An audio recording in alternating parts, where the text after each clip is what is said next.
আমরা শুরু করতে পারি। আপনি কোথা থেকে শুরু করবেন আপনার জীবনে? ছোটবেলা থেকে শুরু করব।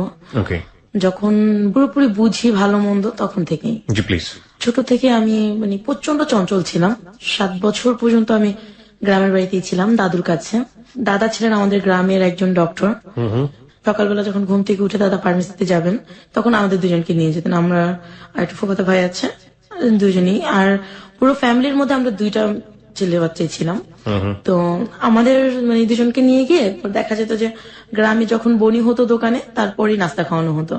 আমরা এত দুষ্ট ছিলাম যে গরম চায়ের ভিতর রুটি দিয়ে তারপরে মুখে দিয়ে হা করে থাকতাম দুজনে। কেন?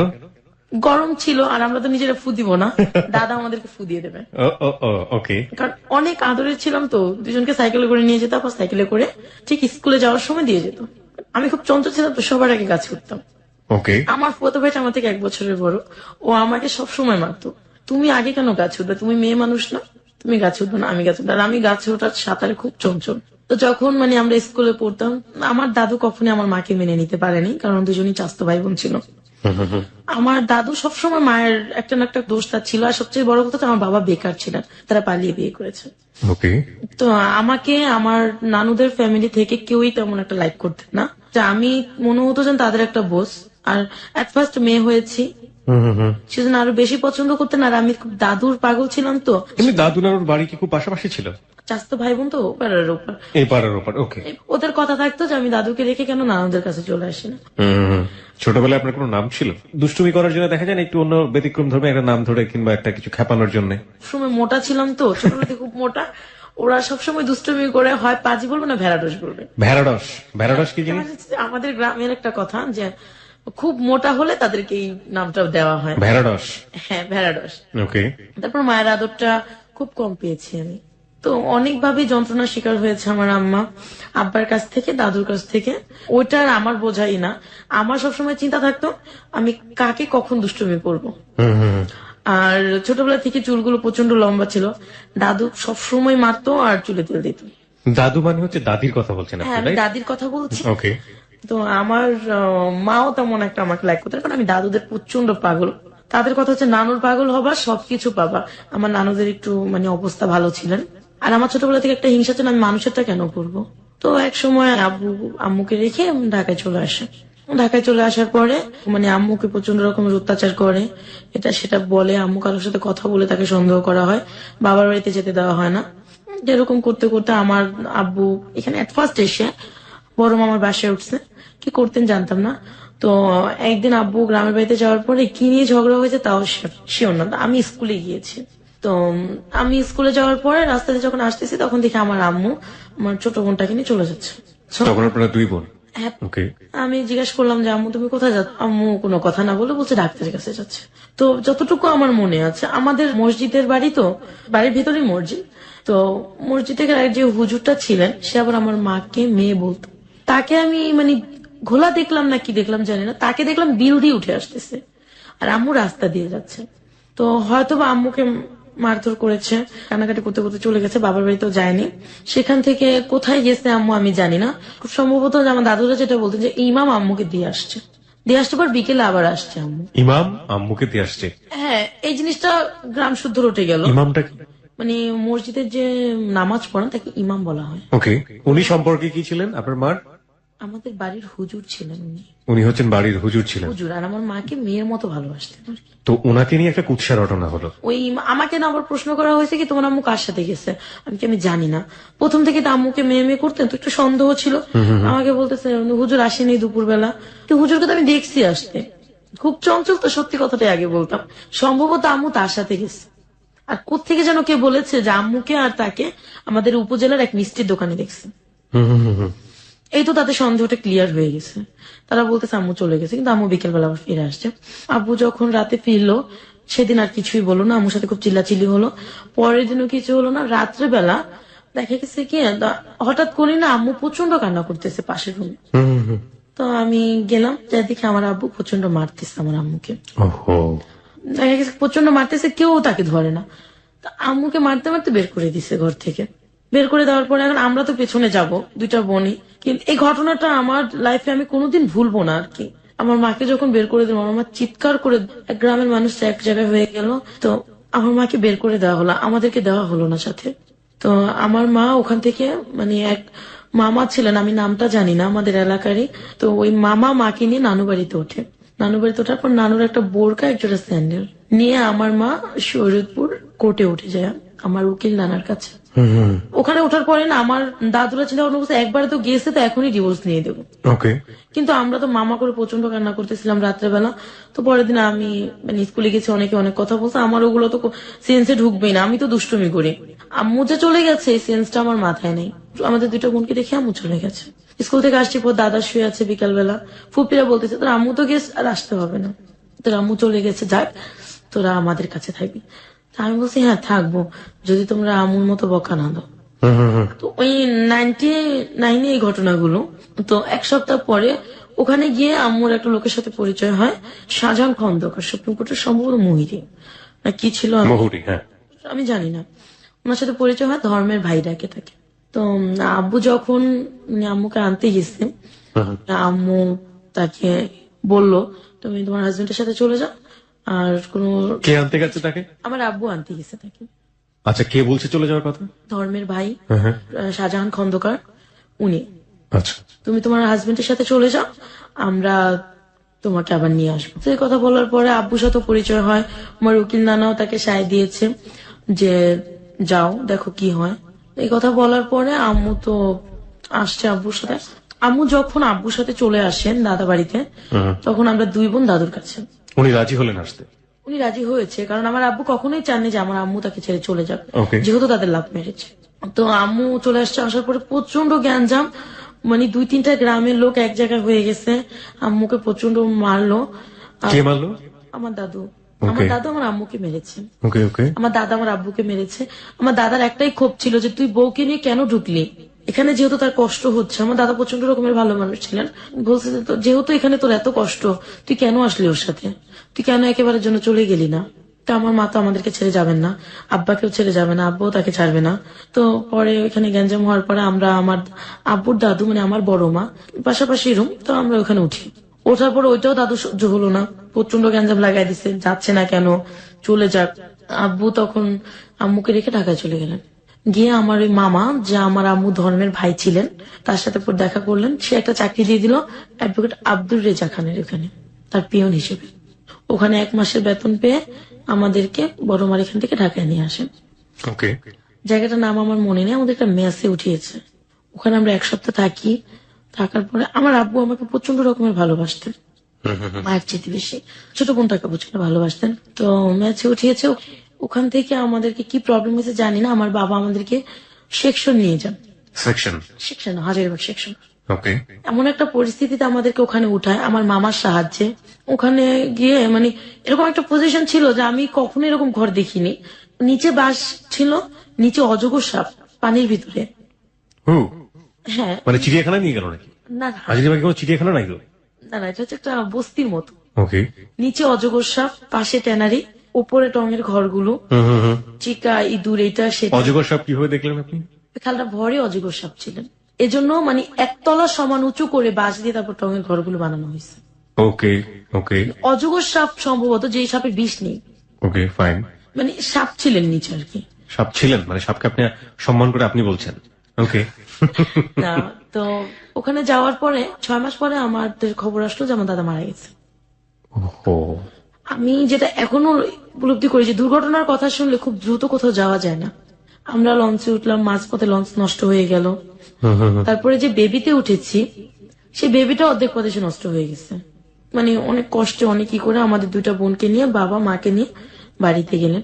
যাওয়ার পর দেখি প্রচুর সময় কান্নাকাটি করতেছে, আমার দাদু সেন্সলেস, ফুপুরা কান্নাকাটি করতেছে আমার মাকে ধরে, মাও প্রচন্ড কান্নাকাটি করতেছেন, আশপাশের লোক। আমার দাদা মরার পরে এত লোক মনে হয় না আমি আজও দেখেছি। সে এত ভালো ডাক্তার ছিলেন, এত ভালো লোক ছিলেন সে। আমরা গ্রামে যাওয়ার পর দাদাকে মাটি দিয়ে আমার আব্বা 4 দিন 5 দিনের দিন চলে আসলেন।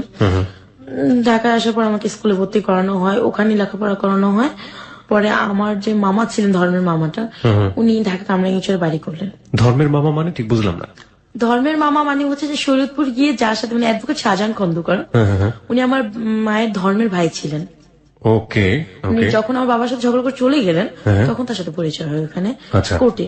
তো সেই হিসেবে ধর্মের ভাই। তার মানে তার সাথে পূর্ব পরিচয় ছিল না, কোর্টে গিয়ে পরিচয়? কোর্টে গিয়ে যখন আমার মা চলে গেলেন, বাবা আনতে গেলেন, তখন পরিচয় হয়েছে। ওকে। তো ওখানে মানে আমার মামা বাড়ি করলেন কামরাঙ্গীচর, ওখানে চলে আসলাম। ওখানে চলে আসার পরে আমি একটা স্কুলে ভর্তি হলাম, তখন আমি ক্লাস 3-তে পড়ি। স্কুলে ভর্তি হওয়ার পর ওখান থেকে আমাদের মানে আব্বুর অবস্থা আগে থেকে অনেক ভালো হয়েছে। মানে এখন আমার মায়ের ঘরে মনে হয় যে শান্তি। এক সময়টা আমার আব্বুর এতটুকু বদভ্যাস হয়ে গেল যে আমার আব্বু বাজে নেশায় চলে যেতে থাকলো।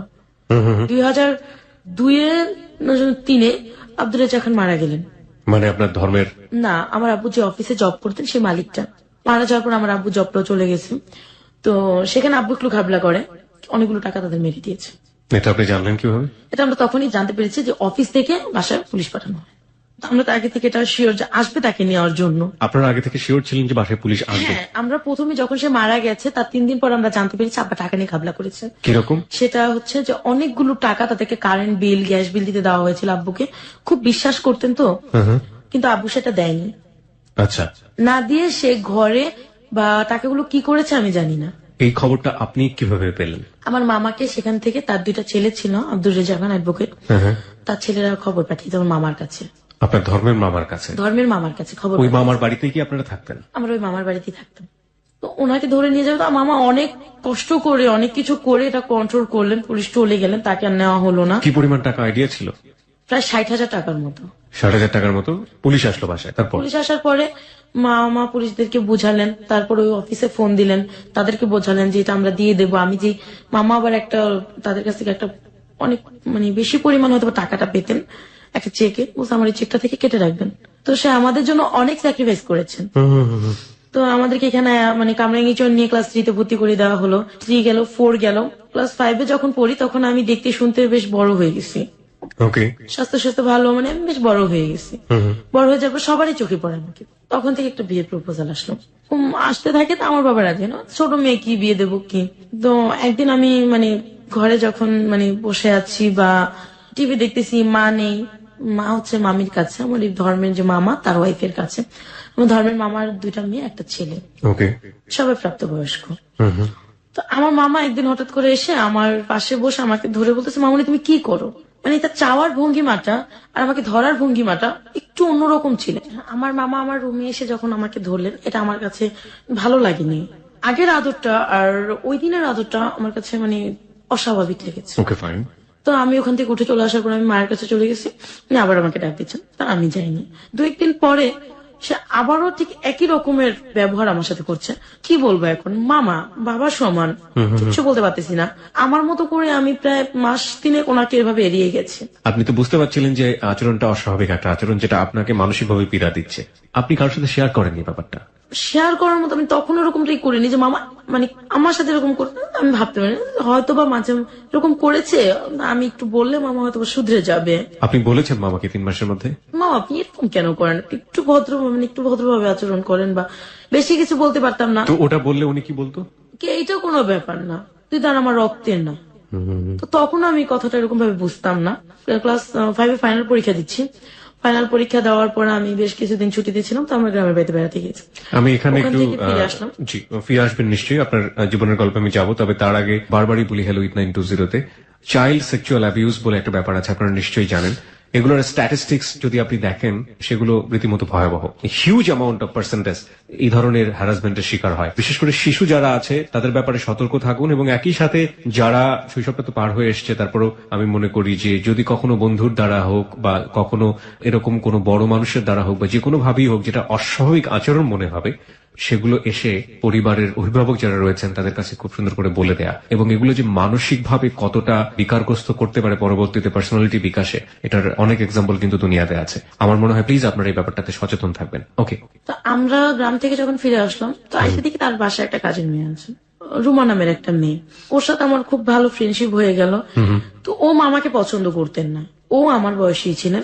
মামাও দেখি যে তার মানে আচরণটা খুব ভয়াবহ হতে যাচ্ছে আপনার প্রতি, আমার প্রতি। এন্ড একই আচরণ আমি রুমার প্রতি দেখলাম আমার সামনে। তো তখন আমি আমার মাকে বললাম, মা মামা জানি কেমন কেমন করে। শোন, তুই তার মেয়ে আর সে আমার ভাই, সো তাকে তুই এরকম চোখে দেখবি কেন?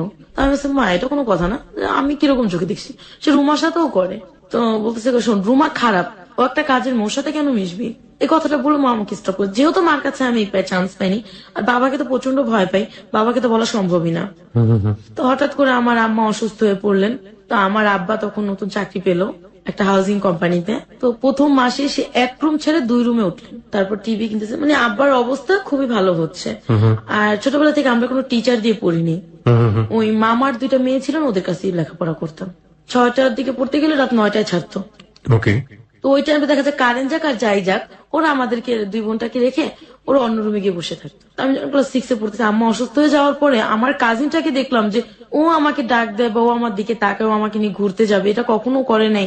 তো আম্মা অসুস্থ হয়ে যাওয়ার পর থেকে, আম্মা যখন হসপিটালে 15 দিন ছিলেন, তখন থেকে ওই কাজটা করতেছে। কাজিন বলতে? আমার মামার বড় ছেলেটা, কি নাম তখন ছিল? ওর বয়স ছিল 25, নাম হচ্ছে শাহিন। ওকে। সেম ওর বাবার ক্যাটাগরি, বাবা যা করেছে ও তাই করতেছে। তো তখন আমি বলছি যে কি ব্যাপার, আপনি এরকম করেন কেন? আর এরকম ব্যবহার কেউ কারোর সাথে করে নাকি? আমি আপনার বোনের মতো, আপন তো না। ওরও একই রকমের কমেন্ট আসলো যে আপন তো না, রক্তের না। সবই যদি বোন হয় তাহলে বউ হবে কে, প্রেমিকা হবে কে? ঠিক কিছুদিন পর ওর বাবাকে যখন আমি বললাম যে আপনার মেয়ের মতো আমি, আপনি কেন এমন করেন, তখন উনি বললো যে সবই যদি মেয়ে হয় তাহলে লাভার হবে কে? বাপ বেটা দুজনের কথা দেখলাম যে আমি একই রকম, ওরা এরকম করতো। ফাইনাল পরীক্ষা দিলাম, 7-এ উঠলাম, এরকম করতে করতে 7-এও কিছুদিন 6 মাস পার হলো, বয়স হয়ে যাচ্ছে আমার একটা বুঝ হচ্ছে। মামার কথা যেহেতু বলে আমি মার কাছে কোনো কিছু করতে পারিনি, তখন ভাইয়ারটা আমি বললাম। আমাকে আমার মা উত্তর দিল, তোর কি সমস্যা, তুই তো কখনো তোর মামার কথা বলিস, কখনো তোর ভাইয়ার কথা বলিস। তখনই আমার মা মানে টিভি ভালো হয়ে গেলেন, আমার প্রেগনেন্ট। টিভি ভালো হয়ে গেল না? আপনার আমার টিভি হয়েছিল? হ্যাঁ, টিভি হয়েছিল। ওকে। তার বছর খানিক পরে আমার ভাই জন্ম নিল। দেখা যাচ্ছে যে মা বাবা চেঞ্জ হয়ে গেছে। তাদের এই চেঞ্জটা আমার মানে লক্ষ্য করলাম যে তারা এখন আর আমাকে আগের মতো আদর করে না। কিরকম? দেখা যাচ্ছে তোকে লেখাপড়া করতেছি, আম্মা ঘরে গল্প করতেছে মামির সাথে, কাজগুলো উনি লেখাপড়া বাদ দিয়ে আমাকে দিয়ে করাচ্ছে। এইভাবে মানে আস্তে আস্তে আমার লেখাপড়াটার ক্ষতি হতে যাচ্ছে। আর দেখতাম যে মানে বাবা আসলেই আমার নামে এক গাদা বিচার, আমি এটা করেছি, আমি ওইটা করেছি। তো এই জিনিসগুলো আমার কাছে ভালো লাগতো না। তখন না আমার কাছে মনে হচ্ছিল যে কেন এমন করে তারা, তাহলে আমি তাদের আপন না। ওইদিকে আমার কাজিন আমার সাথে ব্যবহার খারাপ করছে, তারপর মামার ব্যবহারটা অস্বাভাবিক। তো এর মানে এইভাবে করতে করতে বাবা মাকে আর বোঝাতে পারলাম না এগুলা। ওরা আর আমার এই সমস্যাগুলোকে মানে ফলো করতো না। আমার ফুপি খেয়াল করতেন। আমার খালামণি বাহির থেকে আসার পর খালামণিকে বলছে, খালাতো বোনটাকে বলছি। তাকে বলার কারণ এটাই হচ্ছিল যে আমার যে মানে ধর্মের মামা, তার ছেলের সাথে আমার বড় খালার মেয়ের বিয়ে দেবে। আর আমার ধর্মের মামাটা খুব লুবি ছিলেন, টাকা যেখানে আছে সে সেখানে আছে। আমার খালামণির তো অনেক টাকা পয়সা, বাইরে থাকে। আমার বোনটাও বাইরে থেকে লেখাপড়া করে আসছে, ওর বিয়ে ঠিক হচ্ছে। তখন আমি বলে ফেললাম যে আপু এরকম এরকম করে, মামাও করে। তখন বললো যে ঠিক আছে, এই কথাগুলো আমি আন্টিকে বলবো। আন্টি মানে? আমার মাকে। আপনার মা তো জানি আগে থেকে? আমার মা বিশ্বাস করতো না আর কি। হ্যাঁ, কিন্তু উনি বলবে আমাকে। উনি বলবে। তো বলার পরে আমার মা আমাকে প্রচন্ড বকাঝকা করলেন। তো আপু আরেকটা ছেলেকে লাইক করতেন, সে লন্ডনে থাকে। তো এটা আপু আবার আমার আব্বুকে বললেন যে ওর উপরে এরকম হচ্ছে, আপনারা কেউ কোনো প্রতিবাদ করতেছেন না। আমি বুঝলাম না আর কি, আমি তো আর ওকে বিয়ে করবো না, আমি অন্য একটা ছেলেকে পছন্দ করি। আর আপনারা যেভাবে উঠে পড়ে লেগেছেন আমার বিয়ের জন্য, আমি ওর মতো একটা ছেলেকে কেন বিয়ে করবো যে ঘর জামাই থাকতে চায়। তো যে কোনো কারণে এগুলো কথা কাটাকাটি হওয়ার পর বিয়েটা ভেঙে গেছে। আমি বলছি কথাটা প্রকাশ হয়ে গেছে, আমার মা সবাইকে বলে দিছে। আমার মামার সেটা ভালো লাগেনি, আমার উপর সে প্রচন্ড বিরক্ত হওয়ার পরে সে আমাকে ডাইরেক্টলি প্রপোজাল করছে যে তুমি আমাকে সময় দেবে। তা আমি বলছি যে না, অসম্ভব। কিছুদিন পরে আমি ক্লাস 8-এ উঠলাম, তখন আমার বাবা আমার বিয়ের জন্য খুব তোলপাড় হচ্ছে। ফুপি একটা বিয়ের প্রস্তাব আনলেন, একটা বিয়ের প্রস্তাব আনার পরে আমি রাজি হইনি। আমার স্বপ্ন হচ্ছে আমি একটা ভালো ছেলেকে বিয়ে করব, তো আমি যাতে এই থেকে একটু ভালো পরিবেশে যেতে পারি। আর ছোটবেলা থেকে একটা ধারণা ছিল যে উপরের লেভেলের মানুষদের হয়তোবা ভালো চিন্তা ভাবনা থাকে, তারা একটু ভালো হয়। কারণ আমি এই পজিশনে থাকতে থাকতে আমি বিরক্ত হয়ে গেছিলাম, মনে হচ্ছে কবে বেরোতে পারবো এখান থেকে। তো বিয়ের প্রস্তাব আনার পরে আমার বাবা মা দুজনে বিয়েতে রাজি হয়ে গেলেন। ছেলে কি করতো? মোবাইল কোম্পানিতে জব করতেন, 8,000 টাকা স্যালারি ছিল। ওকে। তো বাবা মা বললো কি যে ও যেহেতু ডিগ্রি সেকেন্ড ইয়ার পড়তেছে, ডিগ্রি ফাইনাল দিলে ওকে ব্যাংকে অথবা কিছুতে চাকরি দিয়ে দেবো, সে তো অবস্থা ভালো হয়ে যাবে। আমি বিয়েতে রাজি হলাম। বিয়ের দিন রাত্রে যখন ওরা কাবিন করবে, তো শুনলাম যে যৌতুক নাকি তারা 2 লাখ টাকা যৌতুক চাচ্ছে। এটা নাকি তাদের গ্রামের প্রথা আছে যে দিতেই হবে। আমার বাবা কোনো মতে রাজি হননি। তারপরে অনেক ঘটমটর করে রাত 11টার দিকে ঠিক হলো যে না ঠিক আছে, ওরা কোনো যৌতুক নেবে না, বিয়েটা হবে। তো বিয়েটা হওয়ার পরে আমার হাজবেন্ড যেটা করলেন, প্রথম রাতে যখন আমাদেরকে রুমে দেওয়া হয় তখন সে আমার সাথে প্রচন্ড ঘটমটো করতেছে যে তোমার ফুপি বললো 2 লাখ টাকা দেবে, এখন না দেখ বিয়ের পর দেবে, আর তোমার বাবা মা কিছুতে রাজি হলেন না, এটা কেন হলো? আমার প্রচন্ড কষ্ট হলো। আমি জানি বিয়ের রাত্রটা খুব সুন্দর হয়, ভালো হয়, তো তার একটা ভালো ছেলের সাথে আমার বিয়ে হয়েছে। তো বিয়ের পরের দিন যথারীতি সে আমার সাথে প্রচন্ড রাগ, কথা বলে না। তৃতীয় দিনে একই অবস্থা গেল।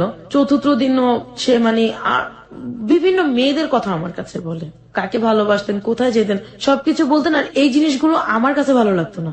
তো এইভাবে যখন মাস খানেক কাটলো, পরে আমি জানতে পারলাম যে তার আমার ছোট ফুপির সাথে আগের একটা সম্পর্ক ছিল। কিভাবে জানলেন?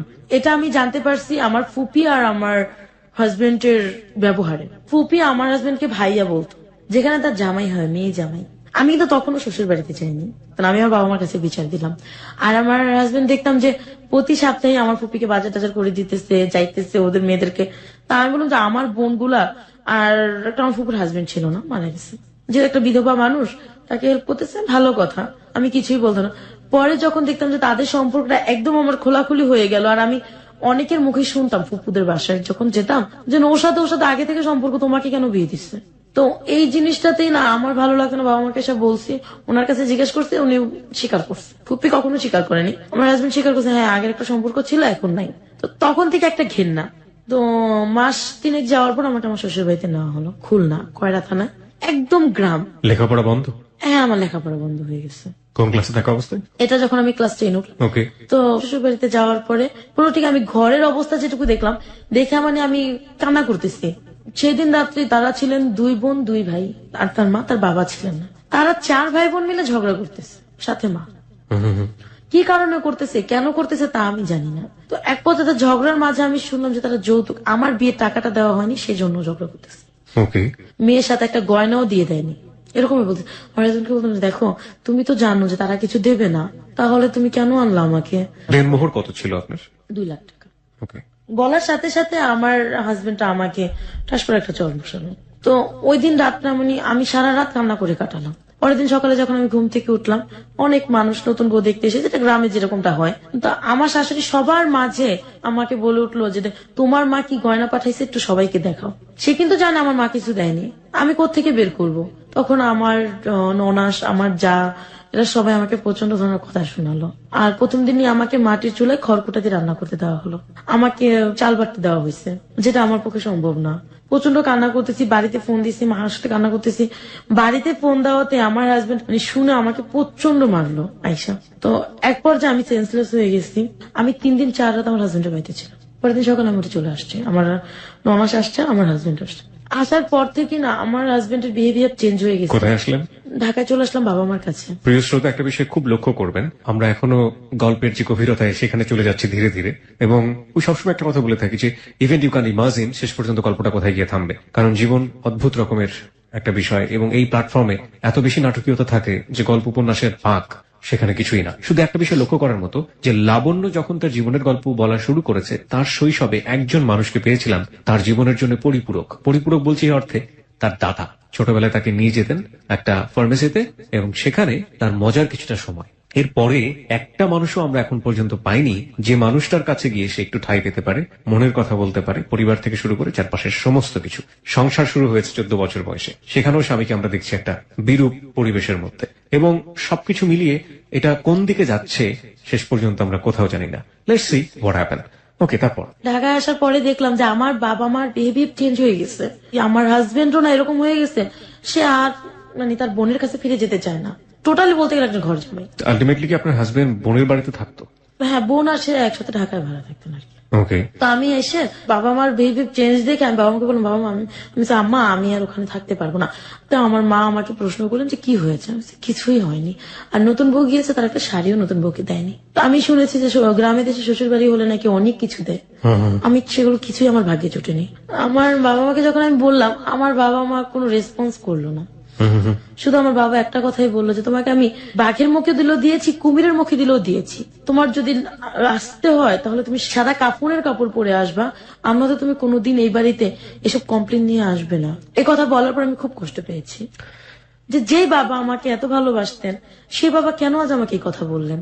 বাবাও আস্তে আস্তে তার জবটাও চলে যাচ্ছে, ছেড়ে দিচ্ছে, সেখানেও সে টাকার ঘাবলা করেছে। আর তার নেচারটা এরকম ছিল যে সে একজনের সাথে আরেকজনকে ঝগড়া বাঁধাই দেবে। আমাকে যখন এই কথাটা বললো তখন আমি হাজবেন্ডকে বললাম যে আমি এখানে থাকবো না, জাস্ট এইভাবে কেন থাকবি না? তো আমি বললাম যে আমি আপার বাসায় চলে যাই, ওখানে গিয়ে থাকি আমরা। বললো ঠিক আছে চল। ওখানে যাওয়ার পরে আমার ফুপিকে আমি সবকিছু জানালাম। ফুপি থাকতেন 3 তলায়, তার আমার ননাস আর আমার হাজবেন্ড থাকতেন 2 তলায়। ফুপিকে সবকিছু জানানোর পরে ফুপি খুব কষ্ট পেলেন। ফুপি তো আপনার বিয়ের ঘটক ছিলেন। হ্যাঁ, আচ্ছা, আপনার হাজবেন্ডের নাম? ইনসান। ইনসান, হ্যাঁ। ফুপি বললো যে ঠিক আছে, ও যে এরকম হবে সেটা তো আমি ভাবতে পারিনি।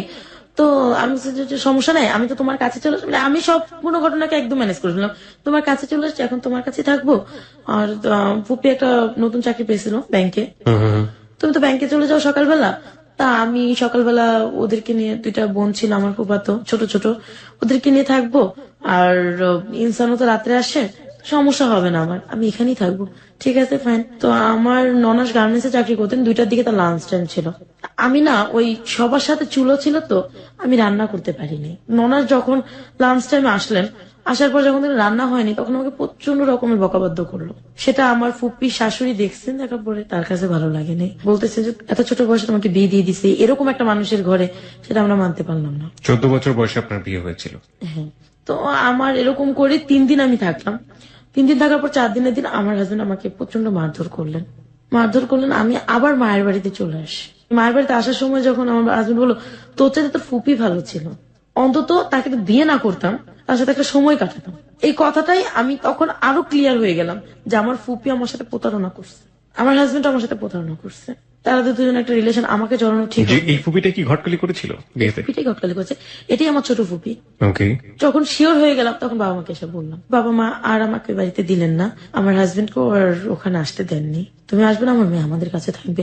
আর 1 সপ্তাহ পরে ফিরে দেখলাম যে বাবার অবস্থা আরো করুণ হয়ে যাচ্ছে, যে সে জুয়া খেলে। কিভাবে বুঝলেন?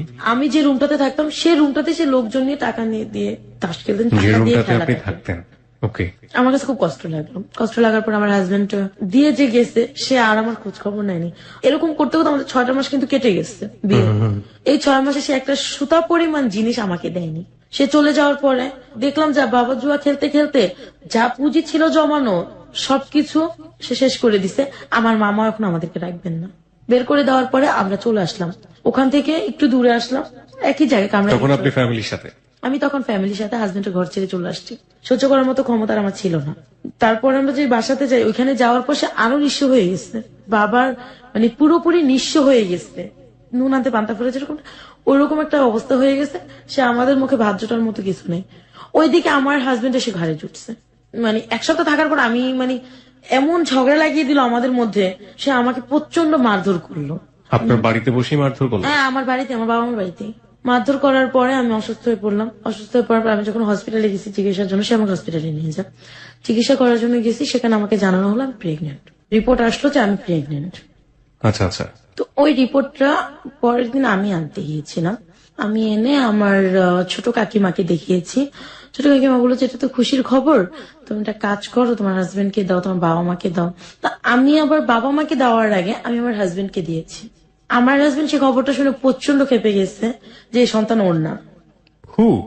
ও কেন জানি বলতেছে এই সন্তান ওর না। তখন আমি বললাম যে দেখো, আমার বিয়ের আগে কারোর সাথে কোনো রিলেশন ছিল না, বা বিয়ের পরবর্তীতে আমার কারোর সাথে কোনো রিলেশন নেই। রিপোর্টে সাফ দেওয়া আছে আমি 1.5-2 মাসে প্রেগনেন্ট।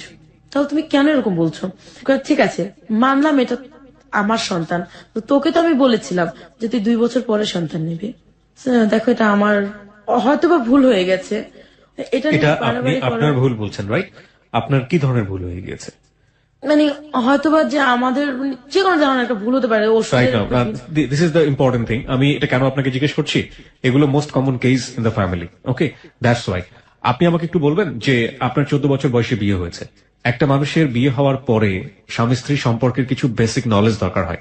সেই নলেজের ব্যাপারে আপনাকে কেউ কখনো হেল্প করেছে? আপনার মা আপনাকে এই বিষয়ে কোনো জ্ঞান দিয়েছে, কিংবা আপনার আত্মীয় যারা আছে, কিংবা শ্বশুর বাড়ির কেউ আছে, কিংবা আপনার হাজবেন্ড? আমাকে এরকম সাপোর্ট কেউ দেয়নি। কেউ কখনো আপনাকে বিষয়ে কোনো কিছু বলেনি? সাপোর্ট কেউ দেয়নি। বরঞ্চ আমি যদি কোনো প্রবলেম হতো যে আমি মাকে বলতাম, আমার মা আমাকে কখনোই ভালো একটা সাজেশন দিত না। ওকে, কখনোই দিত না। বিষয়টা সম্পর্কে আপনি আমি কিছুই জানি না, কিছুই জানেন না। 2 নম্বর হচ্ছে আপনার হাজবেন্ড আপনাকে বলেছে যাতে কোনো বেবি না আসে, এটার জন্য কোনো প্রিভেন্টিভ মেথড কি আপনারা দুজনে মিলে নিয়েছিলেন? হ্যাঁ, আমাকে এটার জন্য ব্যবস্থা নেওয়া হয়েছিল যে আমার হয়তোবা কোথাও আমি একটু মন ভোলা ছিলাম। বিয়ের পর আমার দুষ্টুমিটা কিছুটা হলো রয়ে গেছে, ওকে মনে থাকতো না আমার এটা। ওকে আমি ভাবতাম যে হয়তো ওখান থেকে কোনো প্রবলেম হয়ে গেছে। আমার হাজবেন্ড প্রচন্ড চিল্লাচিল্লি করতেছিল, তার কখনো মুখের উপর কথা বলিনি। তখন বলছিলাম যে দেখো তুমি তো এটা নিয়ে অতিরিক্ত বাড়াবাড়ি করতেছো, আর বাবা মা যেহেতু মানে শুনলে বাড়াবাড়ি করবে না, তোমার এটা নিয়ে বাড়াবাড়ি করার কোনো প্রয়োজনই পড়ে না। এই কথাটা বলাই ছিল আমার অন্যায়। সে আমাকে সাথে সাথে প্রচন্ড ধরনের তার যে বেল্ট ছিল, কোমরের বেল্ট, ওটাতে আমাকে প্রচুর ধরনের মারধর করে। এই বাচ্চা কেন নিলি তুই? আচ্ছা সবসময় বলে যেতে জালস বাতা, যখনই সে বলতো সেটা জালস বাতা, তখন আমার মাথায় সেন্স আউট হয়ে যেত। এই কথা কেন বলবে সে? আমার স্বামী একজন, তাহলে সে কেন এই কথাটা বলবে? তো এটা নিয়ে বলার পরে আমি সেই দিন রাত্রে আমার মাকে জানাই। জানার পর মাকে বললাম যে মা এরকম বলছো, ও তো এমনিতেই খারাপ। এরপর আর আমাকে সে কোনো কমেন্ট করে নাই যে কি করবো।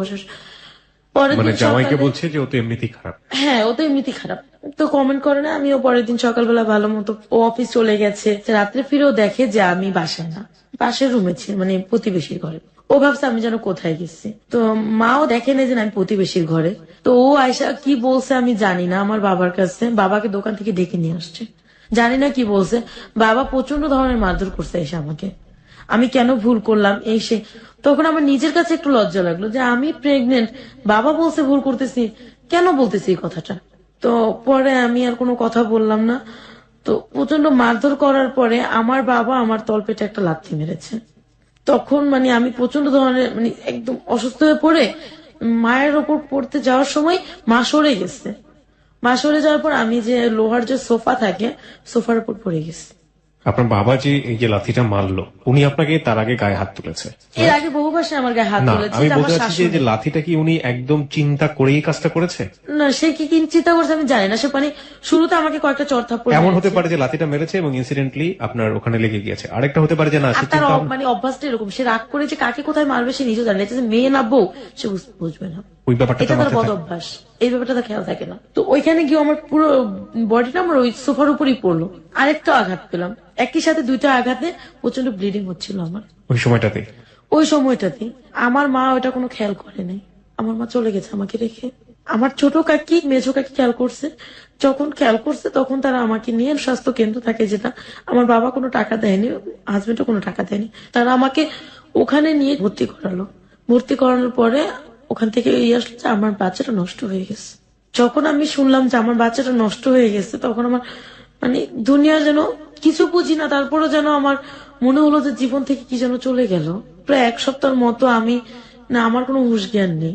কিন্তু আমার হাজবেন্ডের এতে কোনো রেসপন্স হয়নি যে না আমার বাচ্চাটা নষ্ট হয়ে গেছে, ও কষ্ট পেয়েছে, ওকে একটু সান্ত্বনা দেওয়া দরকার, বাবা মার একটু সান্ত্বনা দেওয়া দরকার। কারো কোনো রেসপন্স ছিল না। তো এভাবে আমার মাসখানেক চলে যাওয়ার পরে আমার ফ্যামিলিতে আবার আমার হাজবেন্ড গ্যাঞ্জাম লাগাই দিল। তো আমার ছোট ফুপি সবকিছু জানতে পারলো। ছোট ফুপির প্রতি আমার প্রচন্ড ঘৃণা যে কেন সে এমন করলো। তখন প্রতিশোধের জন্য আমি বলছি না, আমি ছোট ফুপি যার সাথে কথা বলে, যার সাথে প্রেম করে, আমি তার সাথে প্রেম করবো। বলার পরে আমি আর এরকম কিছু করলাম না।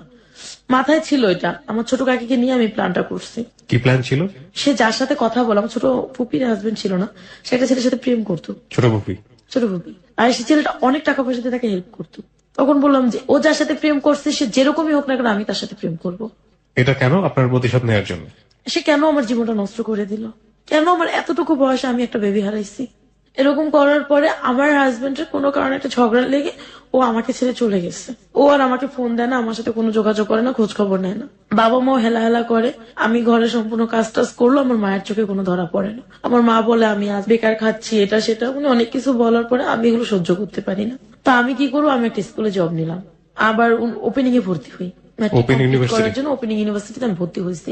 ওই স্কুলে জব করে খাচ্ছি, আমার হাজবেন্ড আসতেছে, আমি তাকে কোনো কথা বলি না। মানে আমার খালামুনিও ফোন দিয়ে বলছে তাকে ছেড়ে দাও। তো ওই যে একটা ভূত মাথায় ঢুকছে তাকে ছেড়ে দেবো, সে আমার বাচ্চাটাকে জালস বলছে।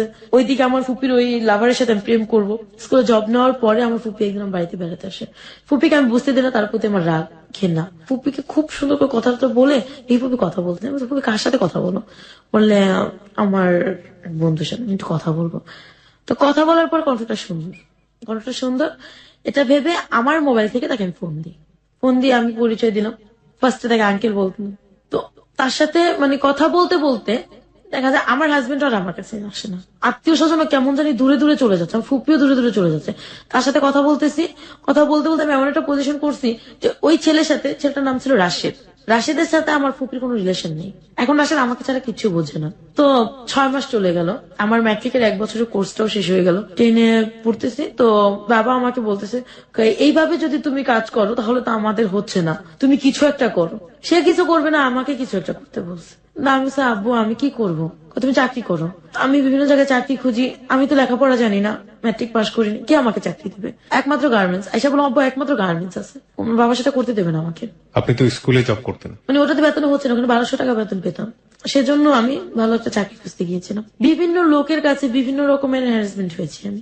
কেউ আমাকে মানে বিভিন্ন নোংরা নোংরা প্রস্তাব দিয়েছে, কেউ বন্ধুত্ব করতে চেয়েছে, কেউ বলেছে হ্যাঁ, চাকরি দেবো, বিনিময়ে সময় দিতে হবে। পরে আমি আমার হাজবেন্ড ওইদিকে আমাকে ফোন দিতেছে, বিরক্ত করতেছে। শেষে আমি গ্রামের আমাদের যে গ্রাম সরকার থাকে তার কাছে আমি বিচার জানিয়েছি, যেরকম লোক আমাকে মারধর করে চলে গেছে, আমার বাচ্চাটা নষ্ট হয়ে গেছে, আমি ওর ঘর করব না।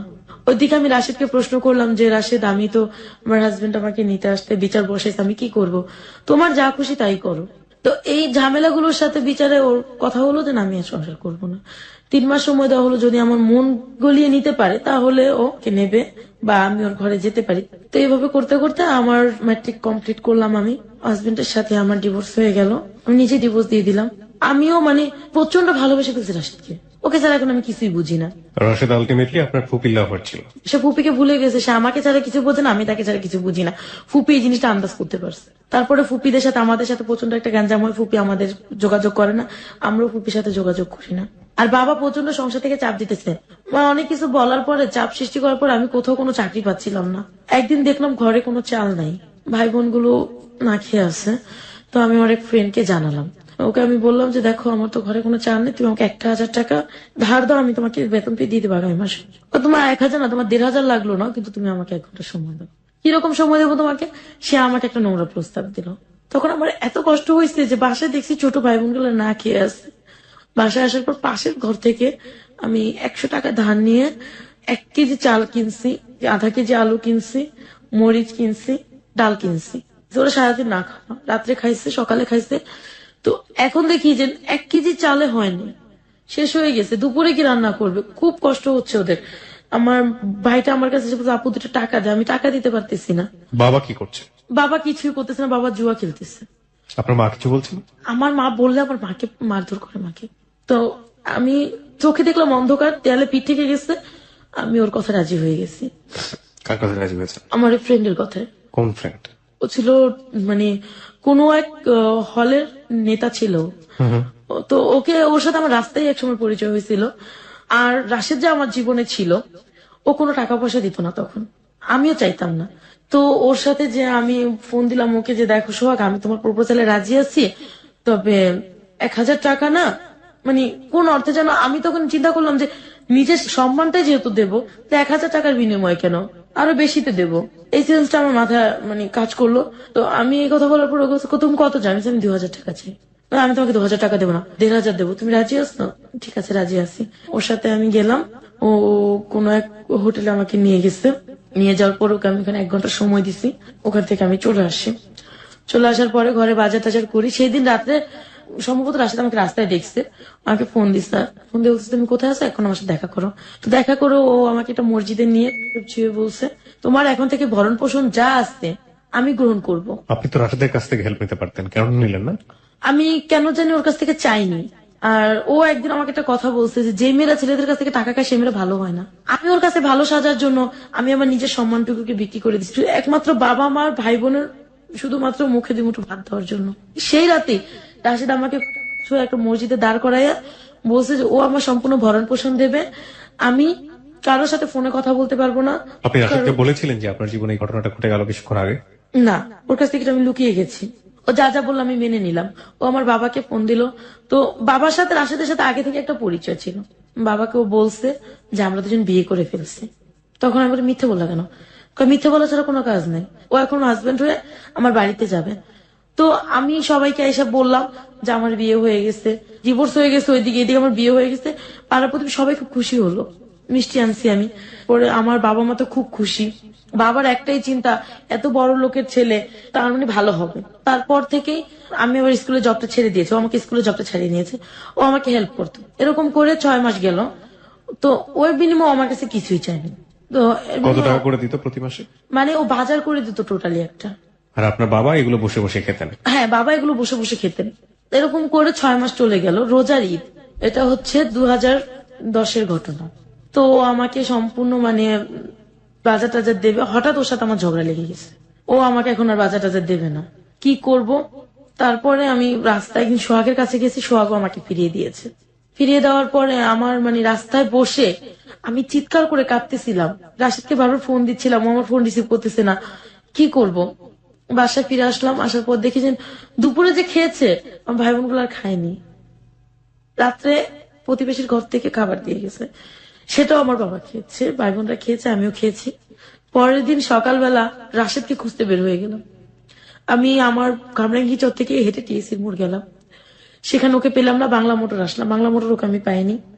ওকে খুঁজতে খুঁজতে আমার বিকেল হয়ে গেছে, বিকেল পার হয়ে সন্ধ্যা হয়ে গেছে। সারাদিন কিন্তু ভাই বোনগুলো না খাওয়া। রাস্তায় বসে জগন্নাথ হলের ওখানে বসে বসে চিৎকার করে কাঁদতেছি, আমি কি করব এখন। এক মহিলা আমাকে দেখছে, দেখে বলছে আমু তুমি কান্না করো কেন, কি হয়েছে। যে আমার এরকম অবস্থা, আমি কি করব। তো পরে বলে আমার সাথে আমার বাসায় চলো। আমি বাসায় যাব না, কারো আমার ওই যে মানে আগে তো টিভিতে দেখতাম বাসায় নিয়ে যেত, মেরে ফেলতো, ভয়টা ছিল আর কি। আমি কারো বাসায় যাবো না, আমার বাসায় গেলে তোমার ভালো হবে, তুমি চলো। একটা বিশ্বাস নিয়ে, একটা দুঃসাহস নিয়ে আমি ওনার বাসায় যাই। যার পরে ও আমাকে বুঝালো, দেখো এইভাবে হবে না, তুমি কিছু করো। তুমি বাবা মাকে খাওয়াতে চাও? হ্যাঁ, আমার বাবা মা আমার কাছে সবকিছু, আমি খাওয়াবো তাদেরকে। ও আমাকে প্রস্তাব দিল যে আমার 3টা ফ্রেন্ড আছে, তুমি আমার 3টা ফ্রেন্ডকে সময় দিবা, তুমি আজ দিতে পারবে? আমি বলছি আমার টাকার দরকার, আমি যে কোনো মূল্যের বিনিময়ে আমি টাকা চাই, যে কোনো মূল্যের বিনিময় হোক আমি টাকা চাই, আমার টাকার দরকার, আমাকে আপনি প্লিজ ধার হলেও দেন। ধারকে আজকালকার জমানায় কেউ কাউকে দেয় না, তোমার মানে দেহর বিনিময়ে তুমি টাকা নিতে পারো। তারপর ওনার 2টা ফ্রেন্ডকে ফোন দিলেন, একজনকে লাইনে পায়নি, 2জনকে পেয়েছে, 3জনের কথা বলছে। তো ওদেরকে আমি 1 ঘন্টা করে 2 ঘন্টা সময় দেওয়া, উনি আমাকে প্রথম দিন দিলেন 2000 টাকা। আমি ওগুলো নিয়ে বাসায় আসছি, আসার পরে বাবা আমাকে বাজার টাজার করে দিছি, খাইছি। সেই দিন রাত্রে আমার বাবা আমার কাছে এত রাত কেন করছো, কোথায় গেছো, এটা সেটা বলে আমার বাবা আমাকে মারছে।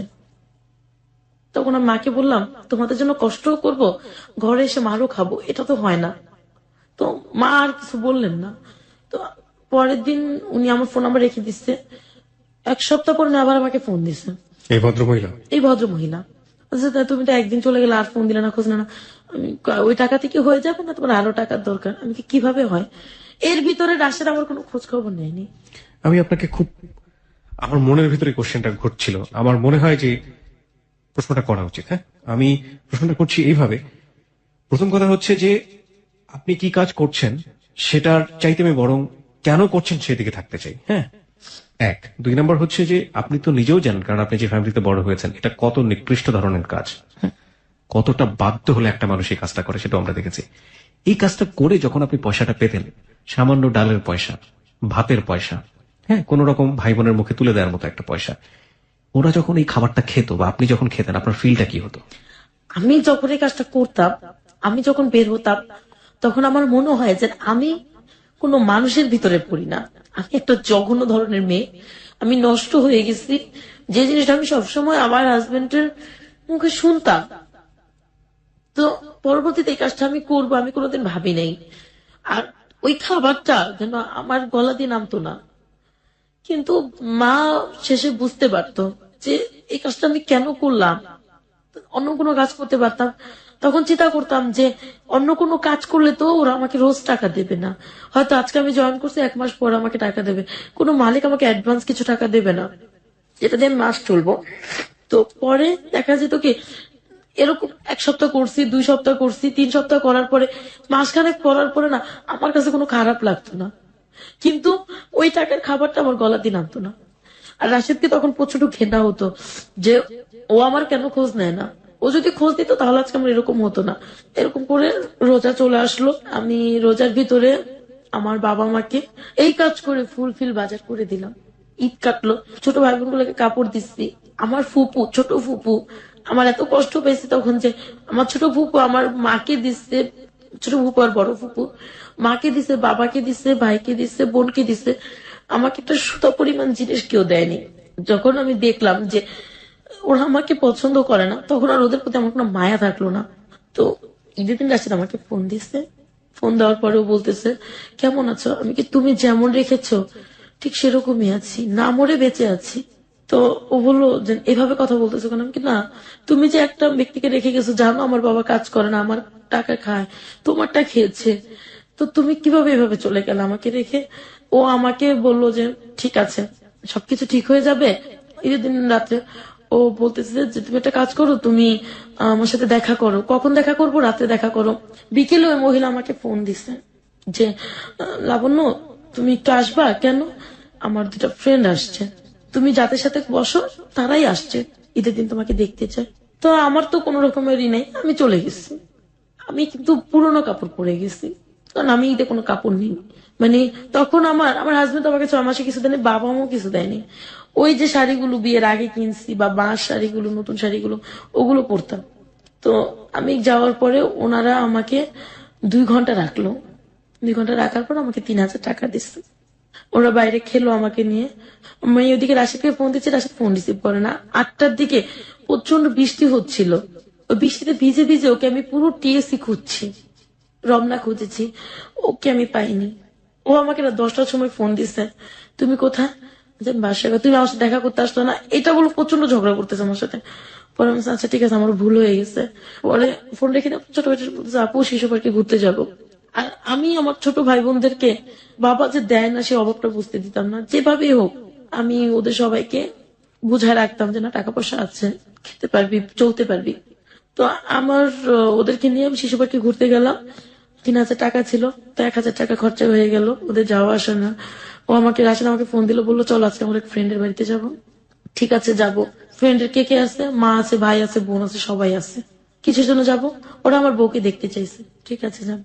ঠিক আছে, রাত 8টায় আমাদেরকে বাসায় দিয়ে আসার পরে আমি ওর সাথে দেখা করলাম, সম্ভবত গুলিস্তান গিয়ে। ওর বাড়ি কি গুলিস্তানে ছিল? ওর বাড়ি মগবাজার। ওকে, আপনি বলছিলেন যে রমনাতে খুঁজছেন, টিএসসিতে খুঁজছেন, এই জায়গাগুলোতে আপনি কেন খুঁজতেন? ও এখানেই থাকতো, সারাদিন এখানে বেশিরভাগ থাকতেন? সময় এখানে সময় কাটাতো বন্ধুদের সাথে। Okay. আর ও আমাকে বলছে ঈদের দিন রাত্রে ওইখানে থাকবে। ওকে। পরে আমি ওর সাথে গুলিস্তান দেখা করতে গেছি, যা দেখি ওর এক ফ্রেন্ড আছে এখানে, পরিচয় করে দিল, ওর নাম কালাম। ওর বাড়িতে আমরা বেড়াতে যাব। ঠিক আছে চলো। বাড়িটা ছিল ভুলতা গাউসিয়া। যাওয়ার পরে দেখলাম যে খুব অন্ধকার, খুব একটা গ্রাম, বিল চারপাশে, ওখানে নিয়ে যাচ্ছে কোনা কোনা দিয়ে, এই দিয়ে ঢুকালো কোথায় বাড়ির পেছন দিয়ে। বলছে, কি ব্যাপার? বাড়ির পেছন দিয়ে ঢুকলাম। ও একটা নতুন বাড়ি করছে, গেট করা হয়নি, টিন দিয়ে লাগিয়ে রাখছে। এটা আসলে টিন দিয়ে লাগানো ছিল। দরজা খুলছে, আমি কি, কেউ তো নাই এখানে, এক রুম, একটা বিলের ভিতরে এক রুম। তো আমার কোনো না ভয় ছিল না, ও ছিল সাথে। আপনি ওকে লাভ করতেন সেই সময়টাতে এবং পুরো ওকে আমি পুরো লাভ বুঝতো। করতাম, আপনি যেই কাজের মধ্যে জড়িয়ে গেছেন এই এটা কি কথাটা আমি ওকে বলিনি। ও কি বুঝতেও পারেনি? ও বুঝতেও পারেনি, ওকে আমি বলতাম না, ও বুঝতে পারেনি। ও কারণ জিজ্ঞেস হচ্ছে করেনি যে এই আপনার- মাসটা ও আমাকে সময় দেয়নি। না, কিন্তু ওর তো সন্দেহ হওয়া বা জিজ্ঞেস করার একটা ব্যাপার ছিল যে টাকাগুলো কোথা থেকে কিছু আসছে। জিজ্ঞাসা করে নাই। ও বলছে বাজার করছে, আমি কি কোন রকম করেছি, মিথ্যে বলেছে আমার সাথে। আপনার ফ্যামিলি বুঝতো না যে এই আমার কাজ? মা বুঝতে পেরেছিল, পরে আমাকে জিজ্ঞাসা করছে তুই এত টাকা করতে কেন? আমি মার কাছে স্বীকার করছে। মা কি বলেছিল? মা কোনো কথা বলেনি, মা নিস্তব্ধ হয়েছিল। বাবা বুঝতো না? বাবা বুঝতো না।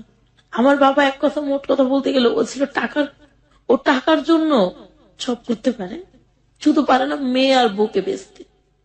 তো আমি যখন ওর সাথে গেলাম, তারপর ও আমাকে বলতেছে কি, দেখো ওর ফ্যামিলির কেউ নাই, তো তোমাকে আমি মিথ্যে বলে এখানে আনছি। তখন বাজে রাত 11টা। রাশিদের সাথে ওর বন্ধুর বাড়িতে গেলাম, ও আমাকে বললো দেখো তোমাকে মিথ্যে বলে এখানে এনেছি, ওর কোনো বাবা মা থাকে না, ওর এটা বাড়ি করছে নতুন, তো আমরা দুজন একাই থাকবো।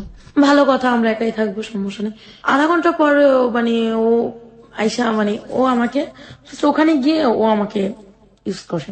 তারপরে আধা ঘন্টা পরে ও আমাকে বলতেছে, একটা কথা বলি, তুমি রাগ করো না। কি কথা? আমার বন্ধু তোমাকে চায়। হোয়াট? হ্যাঁ, ওর বন্ধু আমাকে চায়, নয়তোবা ও একটা গ্যাঞ্জাম করবে। মানেটা কি? মানেটা হচ্ছে এটা ওদের কন্ট্রাক্ট ছিল যে যাকে নিয়ে যাবে দুজনে মিলে ভোগ করবে। কিন্তু আমি যখন চিল্লাচিল্লি করলাম, এই করলাম, তখন বলছে আমাকে একবার ওকে একটা সুযোগ দাও। তখন আমি বলছি, কোনো মতেই না, আমি চলে যাবো এখান থেকে। মোবাইলটা ধরে দেখি রাত 1টা বাজে, কিভাবে বের হবো, আমি কিন্তু চিনি না সেটা। তো পরে আমি ওখানে রইলাম। পরে ও আমাকে অনেক রিকোয়েস্ট করে, ও আমার মানে না যেন পা ধরছে, এরকম রিকোয়েস্ট করে ওর বন্ধু কি করলো, ও বাইরে চলে গেলো, ওর বন্ধুকে পাঠিয়ে দিলাম। ওর বন্ধুকে আমি পা পর্যন্ত ধরছি যে ভাইয়া আমি আপনার বন্ধুর ওয়াইফ, আপনি এইভাবে আমাকে ভোগ করতে পারেন না। তাতে আমার কি, আমার তো আপন কেউ না। কোনো মতে যখন না শুনছে তখন মনটাকে একটা বুঝ দিছি যে যখন আমি ওই যে দুইটা লোকের সাথে মেলামেশা করছি, ঠিক ওই মন মানসিকতা নিয়ে আমার ওর সাথে মেলামেশা করতে হবে, ওকে আপন ভাবলে চলবে না আমার। তো চলে গেল। আমি ওয়াশরুমে ঢুকে তখন চিৎকার করে কাঁদতেছিলাম যে আমি কাকে ভালোবাসলাম যে আমাকে অন্য পুরুষের হাতে তুলে দিল। তাহলে তো আমি নিজেই ঠিক ছিলাম, যে ওই লোকগুলো তো ভালো ছিল যাদের সাথে আমি এই জঘন্য কাজটা করছি বা এই নোংরা কাজটা করেছি, তারাই তো ভালো। তাহলে তো এই মানুষটাকে ভালোবেসে বিশ্বাস করে আমার কোনো লাভ নেই। তো তারপর ও মানে এরকম একটা ভেব করলো, ও আমাকে আয়সা জড়ায় প্রচন্ড কান্না করতে শুরু করলো, যেন সব ভুল ওর। ও আমার কাছে ক্ষমা চাইলো পা ধরে ওই রাতে। তো কেন জানে মনটা আমার আবার ঘুরে গেল। সকালবেলা আমরা দুজন চলে আসলাম। চলে আসার পরে ওকে আমি বললাম যে দেখো এরকম হলে আমি আর কখনোই তোমার সাথে কোথাও যাবো না। বাই দ্য ওয়ে, আপনি যে এভাবে রাত কাটালেন, আপনার ফ্যামিলি আপনাকে কিভাবে নিল? আমার ফ্যামিলি থেকেও বলে গেছে যে আমরা বেড়াতে যাচ্ছি। আপনার ফ্যামিলি তো জানে যে আলটিমেটলি আপনারা বিবাহিত। হ্যাঁ। ওকে। তো আমি বাসায় ঢুকলাম। এখন আমার বাবা এই আমাদের বিয়ের কথাটা আমাদের গ্রাম সরকারের কাছে জানাই দিছে। জানাই দেওয়ার পর আমার গ্রাম সরকার আসছে, কাকে বিয়ে করেছো মামুনি দেখি একটু। তখন আমার গ্রাম সরকার একটা দিল যে উঠায় দেবো। এখন উনি আমার বাবার এখন লোভ হচ্ছে যে এখন যদি উঠায় দেই 50,000 টাকা খরচা করলে আমি 1 লাখ টাকা পাবো। কিভাবে? অনুষ্ঠান করলে টাকা উঠবে, ওকে, সবাই গিফট দিবে। গিফট দেবে, আর আমার আত্মীয় স্বজন তো বিশাল বড় লোক। বাই দ্য ওয়ে, এখানে গ্রাম সরকার বলতে আপনি কাকে বোঝাচ্ছেন? ওই চরটা তো একটা গ্রামের মতো ছিল, হ্যাঁ। তো ওখানে এক চেয়ারম্যান মেম্বারের পরে একজন গ্রাম সরকার থাকতো। যে কোনো বিচার আগে গ্রাম সরকারের কাছে যেত, তারপরে মেম্বার, তারপরে চেয়ারম্যানের কাছে যেত। আচ্ছা আচ্ছা। তো তাকে বলার পরে সে বলল যে রাশেদকে বলো তোমার এই এলাকায় তোমাকে আধা কাঠার উপর হলো 1 কাঠা জমি কিনে দিতে হবে আমার মেয়েকে। রাশেদকে বললো এটা? হ্যাঁ, তুমি যে আমার মেয়েকে বিয়ে করবা, তোমার ফ্যামিলি যে আমার মেয়েকে নেবে, বিয়ে তো করেই ফেলেছেন, বিয়ে করার প্রসঙ্গ আসবে কেন? মানে উঠায় দেবে আর কি। আচ্ছা। বা তোমার ফ্যামিলি যে ওকে নিচ্ছে, এখনো তো ফ্যামিলি জানে না, তোর ফ্যামিলি যখন জানবে তখন কি গ্রহণ করবে? যদি না করে তাহলে আমার মেয়ে কোথায় যাবে? তার মানে তুমি আমার মেয়েকে এখানে একটা বাড়ির উপরে 1 কাঠা জমি কিনে দিবা। সে একতলাই হোক 3 সিটি থাক, সেটা বড় কথা না। কোথায় এটা? এটাও চরের মধ্যে হবে, কামরাঙ্গীর চরে। কামরাঙ্গি চরই হবে এটা। তখন ও বললো ঠিক আছে আমি করব। তো এভাবে করে আমাদের সম্পর্কে এগোতে থাকে। 2011 ভালো আছি আমরা, ওর টাকা পয়সা আমাদের সংসার চলতেছে। তো 2012-তে গিয়ে ও আবার গ্যাঞ্জাম করলো আমার সাথে। ঝগড়াঝাটি করার এক পর্যায়ে ও আমাকে ছেড়ে চলে যাবে, এসে অনেক বুঝ করে অনেক মিলমিশ করিয়ে দিল। ঠিক আছে, 6 মাস চলে গেছে। কিভাবে যেন ওর ফ্যামিলি জেনে ফেলছে আমরা বিয়ে করছি। ওর ফ্যামিলি এখন আমাকে ফোন দেয়, আমার উপরে চরম অত্যাচার, তুমি ওকে নেবে না, ও সে ওর বউ হতে পারো না, তোমার মতো মেয়েকে আমরা ওর বউ করবো না। আর সবচেয়ে বড় ভুল ছিল যে রাশেদ এর আগে আমার ফুপুকে নেয়ার জন্য নাকি ঘরে এরকম ঝগড়াঝাটি করছে। পরে ওরা জানতে পারছে ওনারই ভাস্তি আমি, তার মানে ওই ফুপু যেহেতু এত খারাপ, ভাস্তিটা যাচ্ছে তারও খারাপ। ও বলে যে না, ওর ফুপু যেমনই হোক আমার ওয়াইফ ভালো। এরকম গ্যাঞ্জাম করে টোরে ও বহুবার বিষ খেয়েছে নাকি অভিনয় করেছে জানতাম না। 2013-তে আইসা ওর আমার সম্পর্ক ভালো যাচ্ছে। হঠাৎ করে ও আমাকে একদিন রাত্রে ফোন দিছে, আমি লন্ডন চলে যাচ্ছি, তুমি ভালো থাইকো, সুস্থ থাইকো। ঘরে বাজার টাজার কিচ্ছু দিয়ে যায়নি, হুট করে লন্ডন চলে যাচ্ছে। আর আমার কেন জানি মনে হতো আমার জীবন থেকে একদিন যাবেই। তার মানে স্কুলগুলোর সাথে আমার রানিং রাখতে হবে, স্কুলে চাকরি করি আর না করি খুব ভালো সম্পর্ক থাকতে হবে। এই ফ্যামিলিগত ভাবে আমি যেরকমই হই না কেন, কিন্তু শিক্ষকতার দিক দিয়ে আমি খুব কড়া ছিলাম। আমাকে প্রচন্ড ভয় পেত সবাই। আর আমাকে কেউ বলতোই না যে আমি ম্যাট্রিক পাস করেছি, সবাই বলতো হয়তো বা ম্যাডাম অনার্স কমপ্লিট করেছে। ও লন্ডন চলে গেল, আমাকে বলছে যায় ফোন দেবে, আমার জন্য কি কি যেন রেখে গেছে সেগুলো দেবে, কিন্তু এগুলোর কিছুই করেনি। ও যাওয়ার সময় আমি চিৎকার করে কান্না করছি ফোনে, তুমি কিসের ভিতর আমাকে রেখে গেলা, কার কাছে থাকবো, আমি কিভাবে বাঁচবো। আমার বাবা যখন শুনতে পারলো যে ও চলে গেছে, আমার বাবা আমাকে প্রচন্ড মারধর করলো। আমাকে এখন দেখতে পারে না, আমি টাকা পয়সা দিতে পারি না। বাবা কি তখন কোনো কাজ করছে? কোনো কাজ করতেছে না, সে ওই জুয়াই খেলে। জুয়াই খেলে আর ঘরে বসে বসে খায়? ঘরে বসে বসে মানে খাচ্ছে, আপনি যা নিয়ে আসেন সেটা যা নিয়ে আসতেছি তাই খাচ্ছে, কোনো কাজ নেই তার। এবং তার কোনো লজ্জাও নেই সেটার জন্য, মানে পস্তানো বোধটা ওর নাই। ওনার বয়স কেমন ছিল? মানে লাইক উনি কাজ করতে পারতেন, এই সামর্থ্য ছিল শরীরে? হ্যাঁ, 45। ওকে। তার একটা সবচেয়ে বদ অভ্যাস ছিল, সে যে কোনো দোকানে ঋণ করবে। একসময় দেখলাম কি ঋণের মাত্রা এত হারে বেড়ে গেছে, 3.5 লক্ষ টাকার মতো দেনা হয়ে গেছি আমি। আপনি মানে আপনার কাজের জন্য নাকি বাবা দিনা করে আছে? মানে উনি করে করে আমার নাম দিয়ে আসে, মেয়ে বেতন পেলে দিয়ে দেবো, মেয়ের জামাই দিয়ে দেবে, সবাই তো আমাকে চেনে। কি কিন্তু? সিগারেট সিগারেট এইটা সেটা, এই আবি যাবি। দেখা যায় কোনোদিন রাশিদের বাজার দিতে লেট হয়েছে, একবেলা চাল নাই, ওই চালটা এটা সেটা আনতো। 2013-তে রাশেদ চলে আসলো দেশে। আসার পরে ও আমাকে বললো আমার বোনটার ইউকে থেকে চলে আসলো? কি করতে গিয়েছিল এখানে? সেটা আমি জানি না, 16 দিনের মাথায় চলে আসছে। ও কি গিয়েছে না কি আমি তাও বলতে পারবো না, ওর সাথে আমার কোনো যোগাযোগ হয়নি। এই 16 দিন? এই 16 দিন ওকে ফোন দিল, ওর ভাই রিসিভ করে আমাকে বকাঝকা করতো। এই 16 দিনের মধ্যে বাইরে থেকে কোনো ফোন করেছিল আপনাকে? ও আমাকে কোনো ফোনও দেয়নি। ও বলেছিল ফ্যামিলির লোক নাকি আমাকে যোগাযোগ করবে, আমার এই 16 দিনের বাজার টাজার দিয়ে যাবে, ওর এক বোন যাবে, কিন্তু কেউ আমাকে কিছুই করেনি। তো অনেক কষ্ট, অনেক ঋণ টিন করে যে এই 16 দিন চললাম, তাও আমি কোনো খারাপ পথে যাইনি। আবার স্কুলে জব শুরু করলাম। তারপরে 2013-তে ওর 21শে ফেব্রুয়ারিতে ওর সাথে আমার সাথে একটা মিথ্যে কথা নিয়ে ঝগড়া লেগে গেল। ও বলছে আমি ছেলেদের সাথে ঘুরতে গেছি, কিন্তু আমি ছেলেদের সাথে না, আমি বাবা মার সাথে ঘুরতে গেছি। ও আমাকে মিথ্যে বলে ও আমার জীবন থেকে একেবারের জন্য চলে গেল। চলে তো গেছে ভালো কথা, ও পাশের প্রতিবেশী যারা ছিল, যাদের সাথে ওর পরিচয় ছিল, ওদের সাথে আমাদের একটা ঝগড়া লাগাই দিয়ে গেছে। এমন ভাবে ঝগড়া লাগাইছে যে আমি মানিজ্জত নিয়ে যে ঘরে থাকবো সেই পরিস্থিতিটাও রাখি নাই। আমাকে আমার বাবা প্রচন্ড মারধর করে আমার শরীর ফেটে রক্ত বেরোচ্ছে, ঘরের ভিতর আটকে রাখছে। পরের দিন সকালে আমার মা আমাকে ঘর থেকে বের করে দিচ্ছে। বের করে দেওয়ার পরে আমার বাবা আমাকে কোনো ফোন দিত না, কথা বলতো না আমার সাথে। কোথায় গেলেন আপনি? ওখান থেকে আমি চলে গেছি তরিকুল স্যারের কাছে। তরিকুল স্যার আমাকে স্কুলে জব নিয়ে দিল। এখন থাকার ব্যবস্থা তো সে করে দেবে না। খুঁজতে খুঁজতে একটা বাড়ি পেলাম, যে বাড়িতে নাকি লজিং থাকে, কিন্তু অরিজিনালি আমি যাওয়ার পরে যেটা দেখলাম যে ওই বাড়িতে কোনো লজিং থাকা হয় না, ওই বাড়িতে ফেন্সি ডিলের বিজনেস হয়। আমি ওই বাড়িতে উঠলাম, আমি সকালে যেতাম, রাত্রে আসতাম। তো ওই দিক থেকে আমি মাকেও টাকা পাঠাতে হচ্ছে আমার। তখনও বাবা কিছু করে না, আমি চলে আসার পরও। মা বাড়ি থেকে বের করে দিল, তারপর মাকে টাকা পাঠাচ্ছেন? হ্যাঁ, কারণ আমি যদি ওদের টাকা না পাঠাই, ভাই বোন গুলা কি খাবে, বাবা মা কি খাবে, এই সেন্সটা আমার সবসময় কাজ করতো। নয়তোবা আমি যে পথে চলে গেছি, আমার বোনটা ওই পথে চলে যাবে। ওকে, তারপরে আমি ওখানে উঠলাম, ওঠার পরে দেখলাম যে পরিস্থিতি ভালো। 3-4টা মেয়ে থাকে ওইখানে, মহিলাটাও খুব ভালো, আমাকে খুব আদর করলো। 15 দিন বাদে আমি দেখতে পেলাম ওরা যেন কি করে রুমের ভিতর।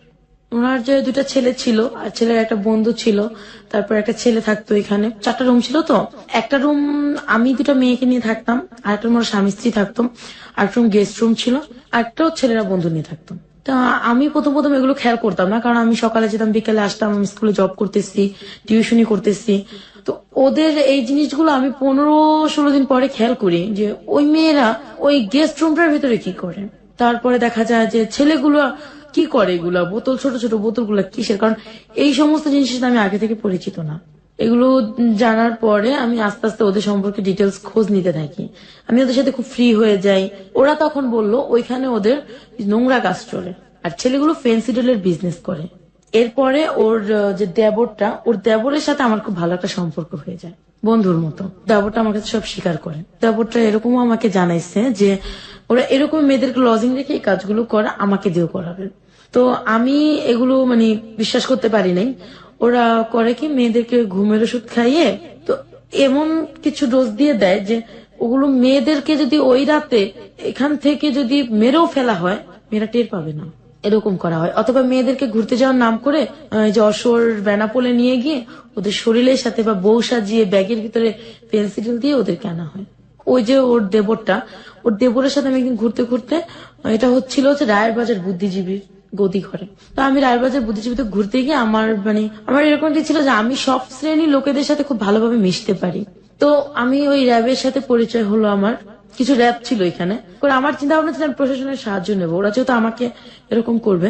র্যাবের সাথে পরিচিত হলাম, কথা বললাম। তো ওর ভিতরে একটা র্যাব ছিল, নাম ছিল শাকিল। তো ও খুব ভালো ছিল। আর একটা নাম ছিল শাহিন, আর একটা সাব্বির। তো সাব্বির আমাকে দেখে খুব পছন্দ করলো, ওরা আমার সাথে ফ্রেন্ডশিপ হয়ে গেল। 3-4 দিন পরে সাব্বিরকে আমি বললাম, সাব্বির এরকম এরকম হয়েছে, বাসায় ওরা পেন্সিল বিক্রি করতেছে, আমাকে ওরা বিক্রি করে দিতে চাচ্ছে।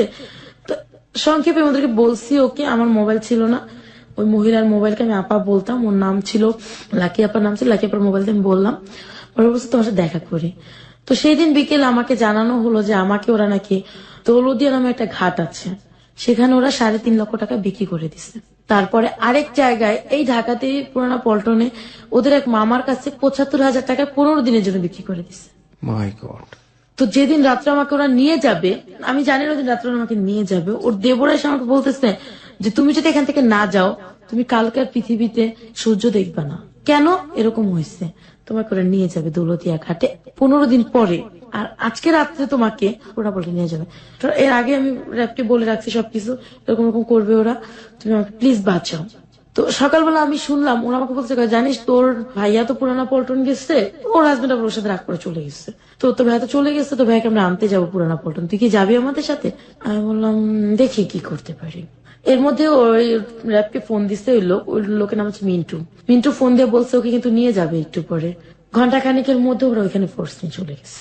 যাওয়ার পরে এখানে বলতেছে কি হচ্ছে, এখানে কিছুই হচ্ছে না, ঘর চেক করবো। ওরা প্রায় 50 বোতলের মতো ফেন্সিডিল পেয়েছে। মানে এরকম একটা মুহূর্তে আসছে যে ওর ঘরে ওর গেস্ট আছে মেয়েদের সাথে, তো ওই অবস্থা ওকে ধরছে। মিন্টু আবার সকালে চলে গেছে, ওই খবর দিয়ে চলে গেছে। ওরা আমাকে নিয়ে উত্তরা চলে গেল, ওইটা উত্তরে গিয়ে মিন্টু রাতে দিয়ে দিল। মিন্টু আবার আমার ফ্যামিলিকে জানাইলো, আমার বাবা বলছে ওই মেয়েকে কোনোদিন ঘরে তুলবা না, তাই আমার মা সেদিন আমাকে গ্রহণ করে নেয়নি। মিন্টু আমাকে এক রাত ওর এক ফ্রেন্ডের বাসায় রাখছে, খুব ভদ্রভাবে খুব সম্মানের সাথে রাখছে। ওর ওয়াইফ বলে ও ছিল না, ও বলছে আমি রেখেছি, আমি একটু ঢাকার বাইরে যাচ্ছি।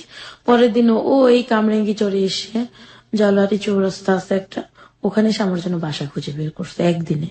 আমি এখানে উঠলাম, তারপরে একদিন আমার মা আমাকে ফোন দিয়ে খুব কান্নাকাটি করতেছে। 2013 এপ্রিল খুব কান্নাকাটি করতেছে, ঘরে খাবার নেই না সেটা। তো পরে আমি কি করবো, তো আমার কাছে তখন টাকা ছিল, আমি ওকে টাকা দিয়ে দিলাম, ওরা খাবার টাবারই করছে।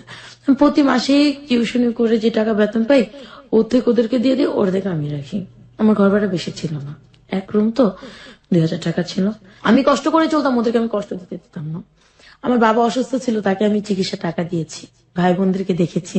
দেখার পরে দেখা যায় কি আমি না কেমন যেন একটা দিন দিন এই যে রোদ্রে ঘুরতে, তারপরে এগুলো করতে করতে বৃষ্টিতে ভিজে আমি অসুস্থ হয়ে পড়ছি।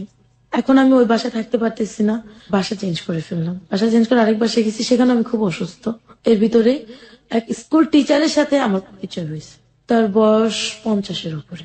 তো ভালোই কথা টথা বলতো, ফোন টোন দিত না, কম কথা বলতাম। তো ওনার সাথে জাস্ট এমনি কথা টথা হইতো, দেখা করতো আমার সাথে। উনি একদিন আমাকে বিয়ের প্রস্তাব দিল, আমি রাজি হইনি। এই 50 লোক? হ্যাঁ, রাজি হইনি। পরে আমি না দিন দিন অসুস্থ হয়ে পড়লাম। অসুস্থ হয়ে পড়ে বাবা মার ঘাড়ে গিয়ে উঠলাম। ওখানে আমি ডাক্তার দেখালাম, নিঃশ্বাসে প্রবলেম হইতো, আমি নিঃশ্বাস চাতে পারতাম না, আর লিভার একটু সমস্যা হয়েছে। মানে এগুলো তো আমার টাকায় হতো, আমার ফ্যামিলিকেও খরচা দিতাম ওই অসুস্থ অবস্থায়। আমার টাকা যেটা জমানো ছিল আর কি, ওটাতেই হইতো। তো ওই লোক আমার এই অবস্থা দেখে আমার মামা, মানে এই যে গ্রাম সরকার, তার কাছে বিয়ের প্রস্তাব দিল। কোন লোক? যে লোকটা স্কুল টিচার ছিল, 50-এর ঊর্ধ্বে বয়স ছিল, যে লোক নাম ছিল তাহের। সে আপনার গ্রাম সরকার পর্যন্ত পৌঁছালো কিভাবে? ওই এলাকারই সে স্কুল টিচার। ওকে।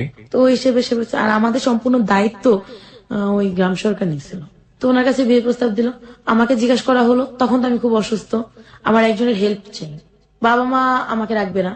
আমি বাবা মাকে বললাম দেখো তো অনেক বয়স্ক, কিভাবে কি হয়। বাবা বললো না সমস্যা নেই, মানে ডাইরেক্টলি বললো বয়স্ক লোক নাকি বউ ভালোবাসে বেশি। আপনার বাবা আপনাকে এটা বললো? আমার বাবা মাকে বলছে। আপনার বাবার তখন বয়স কত? 45। বাবার বয়স 45, বাবার জামাই হবে 50 ঊর্ধ্ব। হ্যাঁ, তো এর ভিতরেই মা বলছে যে গ্রাম সরকারের খোঁজ খবর নিতে। উনি কি খোঁজ খবর নিচ্ছে আমি জানি না। ঠিক এক সপ্তাহের মাথায় আমার বিয়ে দিয়ে দিল, 7ই আগস্ট 2013। তো পরবর্তীতে প্রিয় শ্রোতা, this is not story of চিনি কম। আপনারা নিশ্চয়ই অমিতাভ বচ্চনের সেই ছবিটা দেখেছেন। অমিতাভ বচ্চন এবং টাবুর ছবি ছিল চিনি কম, আমার অনেক পছন্দের একটা ছবি। লাইফে ঘটনা ঘটে, বাট এত সুইট এত ঘটে না, এটাই রিয়েলিটি। ঠিক আছে, যাই। তারপর বিয়ের দিনও আমার কাছে কেন জানি মনে হয়েছে আমি তো অসুস্থ, আমি জাস্ট উঠতে পারি, বসতে পারি, মানে কাজকর্ম কিছুটা করতে পারি। তখন স্কুল থেকে আমি চাকরি ছেড়ে দিচ্ছি। বিয়ের দিন সকালও জানি আমার কেন মনে হলো আমি বিয়েটা করব না, কিন্তু চিন্তা করলাম যে বাবা মার ঘাড়ে বসে না থেকে তারপর মামা বিয়েটারই করছে, করে দেখি যদি জীবনের কিছু চেঞ্জ হয়। তো বিয়েটা হলো, আমাকে সেদিন নিয়ে যাওয়া হলো পাশের গলিতেই, বাসা ভাড়া নিচ্ছে সেখানে। বিয়ের দিন রাত্রেই তার বড় ওয়াইফ তাকে ফোন দিছে, ফোনটা রিসিভ করছি আমি। সে বললো তুমি কে? আমি তার ওয়াইফ। তুমি তার ওয়াইফ কিভাবে হও? এমনকি তাকে বিয়ের আগে আমার মামা গ্রাম সরকার, যাকে আমরা মামা বলি, সে ওর ভোটার আইডি কার্ড, তারপরে স্কুল সার্টিফিকেট, কলেজ সার্টিফিকেট, কোন স্কুলে জব করতেন সেগুলো, বড় বউর সাথে ডিভোর্স হয়েছে সেই ডিভোর্সের পেপার সবকিছু নিয়ে নিছে। তারপরে আমি বলছি আপনার সাথে তো ডিভোর্স হয়ে গেছে। হ্যাঁ, তো আমি ফোন সমস্যা, আমার তো সন্তান আছে না। ভালো কথা, সন্তান আছে যেহেতু, আমি সেও তার কিছু বলিনি। ওনার সাথে কথা বলছে 1 দিন 2 দিন 3 দিন। আমি তো অসুস্থ, যেটা সত্যি কথা বলতে কি আমার হাজবেন্ডের সাথে আমার কোনো সম্পর্কই ছিল না।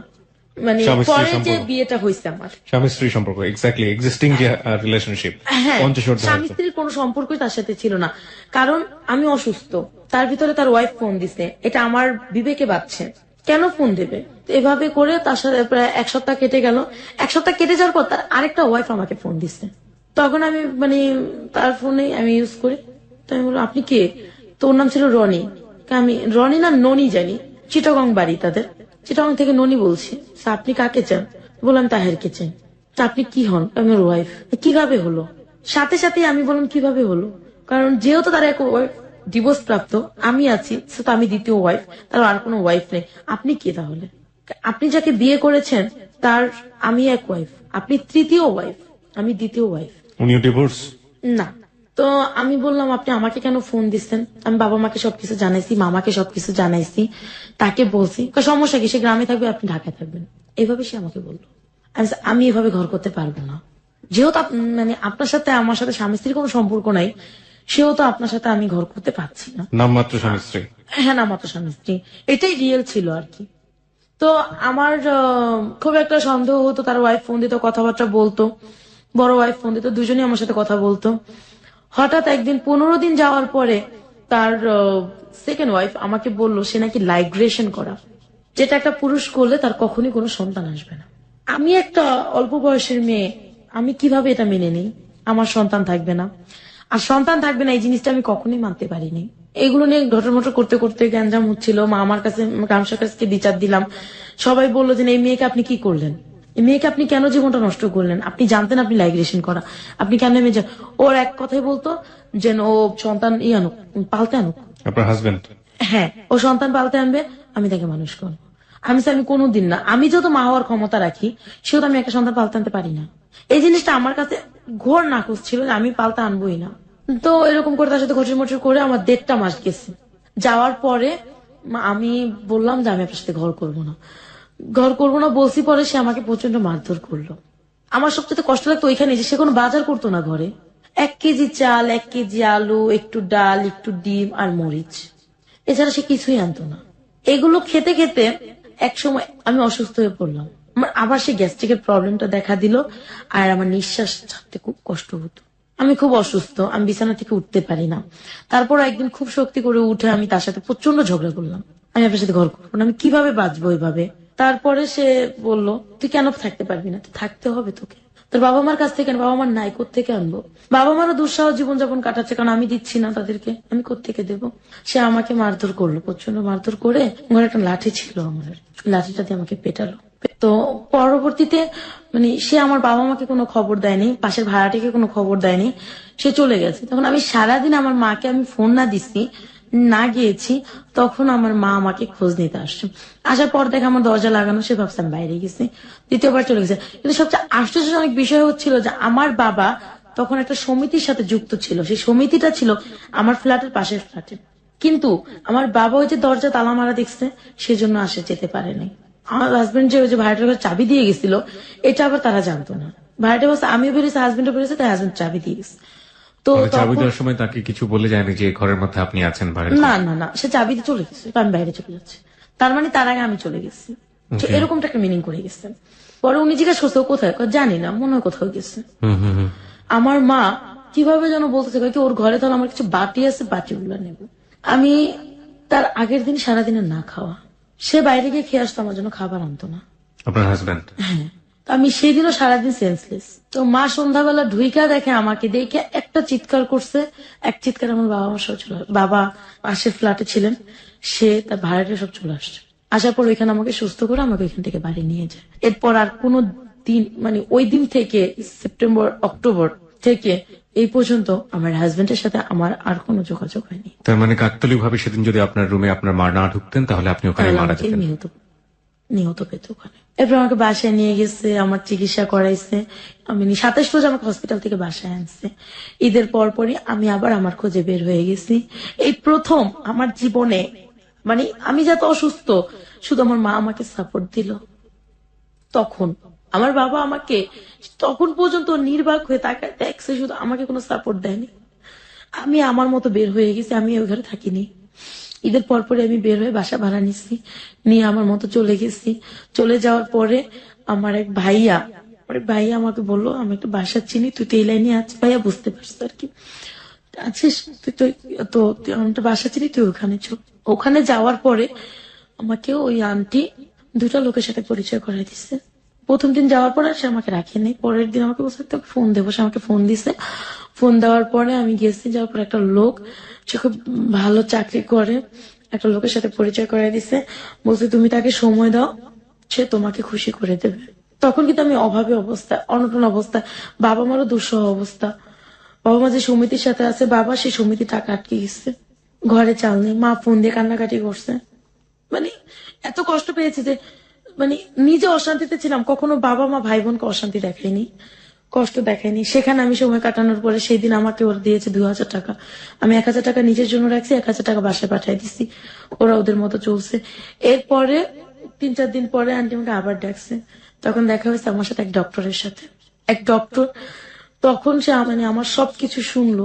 তখন সে আমাকে বলল যে তুমি আমাকে কথা দাও যে তুমি কখনো অন্য কাউকে সময় দেবে না, তুমি আমাকেই সময় দেবে, এমনকি তোমার যা কিছু দরকার ভরণ পোষণ সম্পূর্ণ আমি দেব। নভেম্বর ডিসেম্বরের ঘটনা, সে এই কথাটা বলছে। বলার পরে আমি তার কথা বিশ্বাস করতাম না। তা আমি তো এর অনেককে দেখছি। তখন আন্টি আমাকে বললো তুমি ওর কথা বিশ্বাস করো। তখন এই দুইজন লোকের সাথে আমার ঘুরে ফিরে তাদেরকে সময় দিয়ে আমার সংসার টিকতো, এমনকি আমার ফ্যামিলি চলতো, এমনকি আমার স্কুলে শিক্ষকতাটাও চলতো। পরে দেখা গেছে যে তার কথা আমি আন্টির ভরসা পেয়ে আমি ওকে, আন্টি আমাকে, হ্যাঁ আমি তার বাসায় গিয়ে আমি একটা নোংরা পরিবেশে জড়াইছি আবার দ্বিতীয়বার, কিন্তু সে আমাকে নিজের মেয়ের চেয়ে বেশি ভালোবাসছে। সব সময় একটা ভালো ডিসিশন দিছে, ভালো কথা বলছে। এই আন্টির সাথে আপনার পরিচয় হলো কিভাবে? আমার ওই ভাইয়া আমাকে নিয়ে গেছে ওই বাসায়। কোন ভাইয়া? আমার একটা ভাইয়া ছিল আর কি। কোন ভাইয়া এটা? এটা আমাদের এলাকার একটা উনি ছেলে। আপনার সম্পর্কে এই ব্যাপারে জানতো যে যেহেতু উনি বাসাটা নিয়ে গেছে, মানে আপনার ওখানে একটা পারপাস সার্ভ হবে, তার মানে এই উনি ভাইয়া আমার এই ব্যাপারটাকে ধারণা করছে, ধারণা করে আমাকে জিজ্ঞাসা করছে, আমি স্বীকার করছি তার কাছে। সেও আমাকে হেল্প করতো বিনা স্বার্থে। সে আমাকে নিয়ে গেছে, কয়েক চলো তুমি এইভাবে কত কষ্ট করবা। আর আমার যে টোটাল যে 1.5 মাস বা 2টা মাসের যে ঘটনাগুলো আমার সেকেন্ড হাজবেন্ডের, এগুলো সব সে জানতো। তারা কিভাবে নিজেরাই জানতো? আমাকে বিয়ে দিচ্ছে। ওকে। আমাকে বিয়ের দিন ওই বাড়িতে পৌঁছে দিছে আমার ওই ভাইয়া। সে আমাকে হেল্প করছে, 1000, 500, 100 দিয়ে সে আমাকে হেল্প করছে। এমনকি বিশ্বাস করতে পারবেন না, আমার বিয়ের যে খরচাটা সেটাও আমার বাবা আমার টাকা থেকে করছে। সে একটা টাকা খরচা করেনি, একটা টাকা দেয়নি।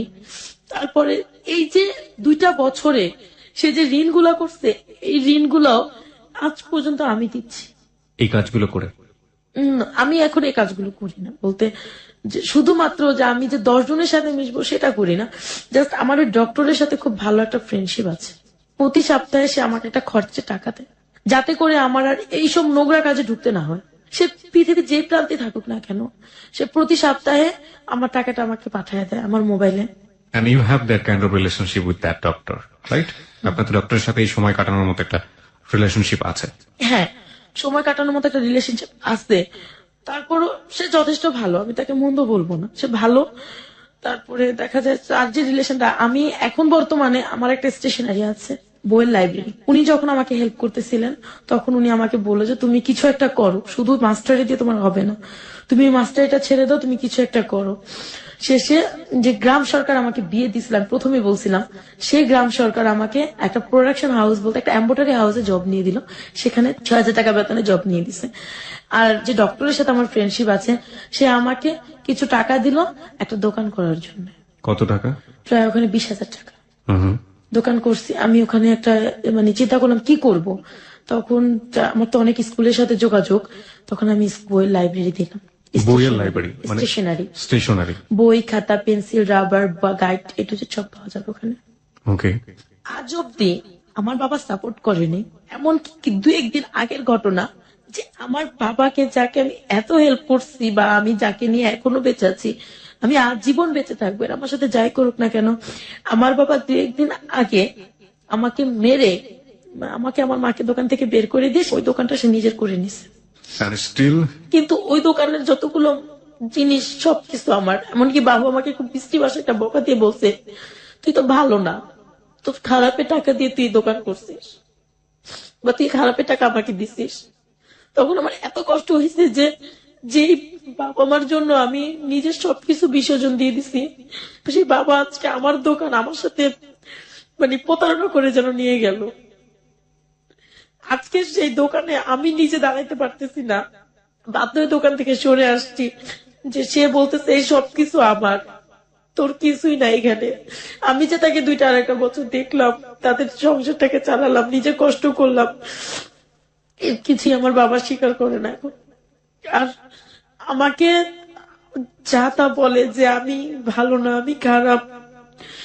হ্যাঁ, আমি খারাপ হয়েছি শুধুমাত্র এই ফ্যামিলিটাকে বাঁচানোর জন্য, শুধুমাত্র 2 মুঠো ভাত দেওয়ার জন্য।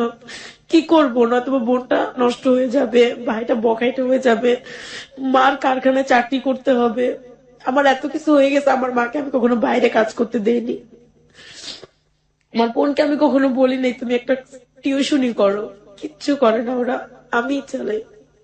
আর আজকে মানে 3টা বছর আমার বাবা বসে খাইছে, And মানে আমার সংসারেই ছিল।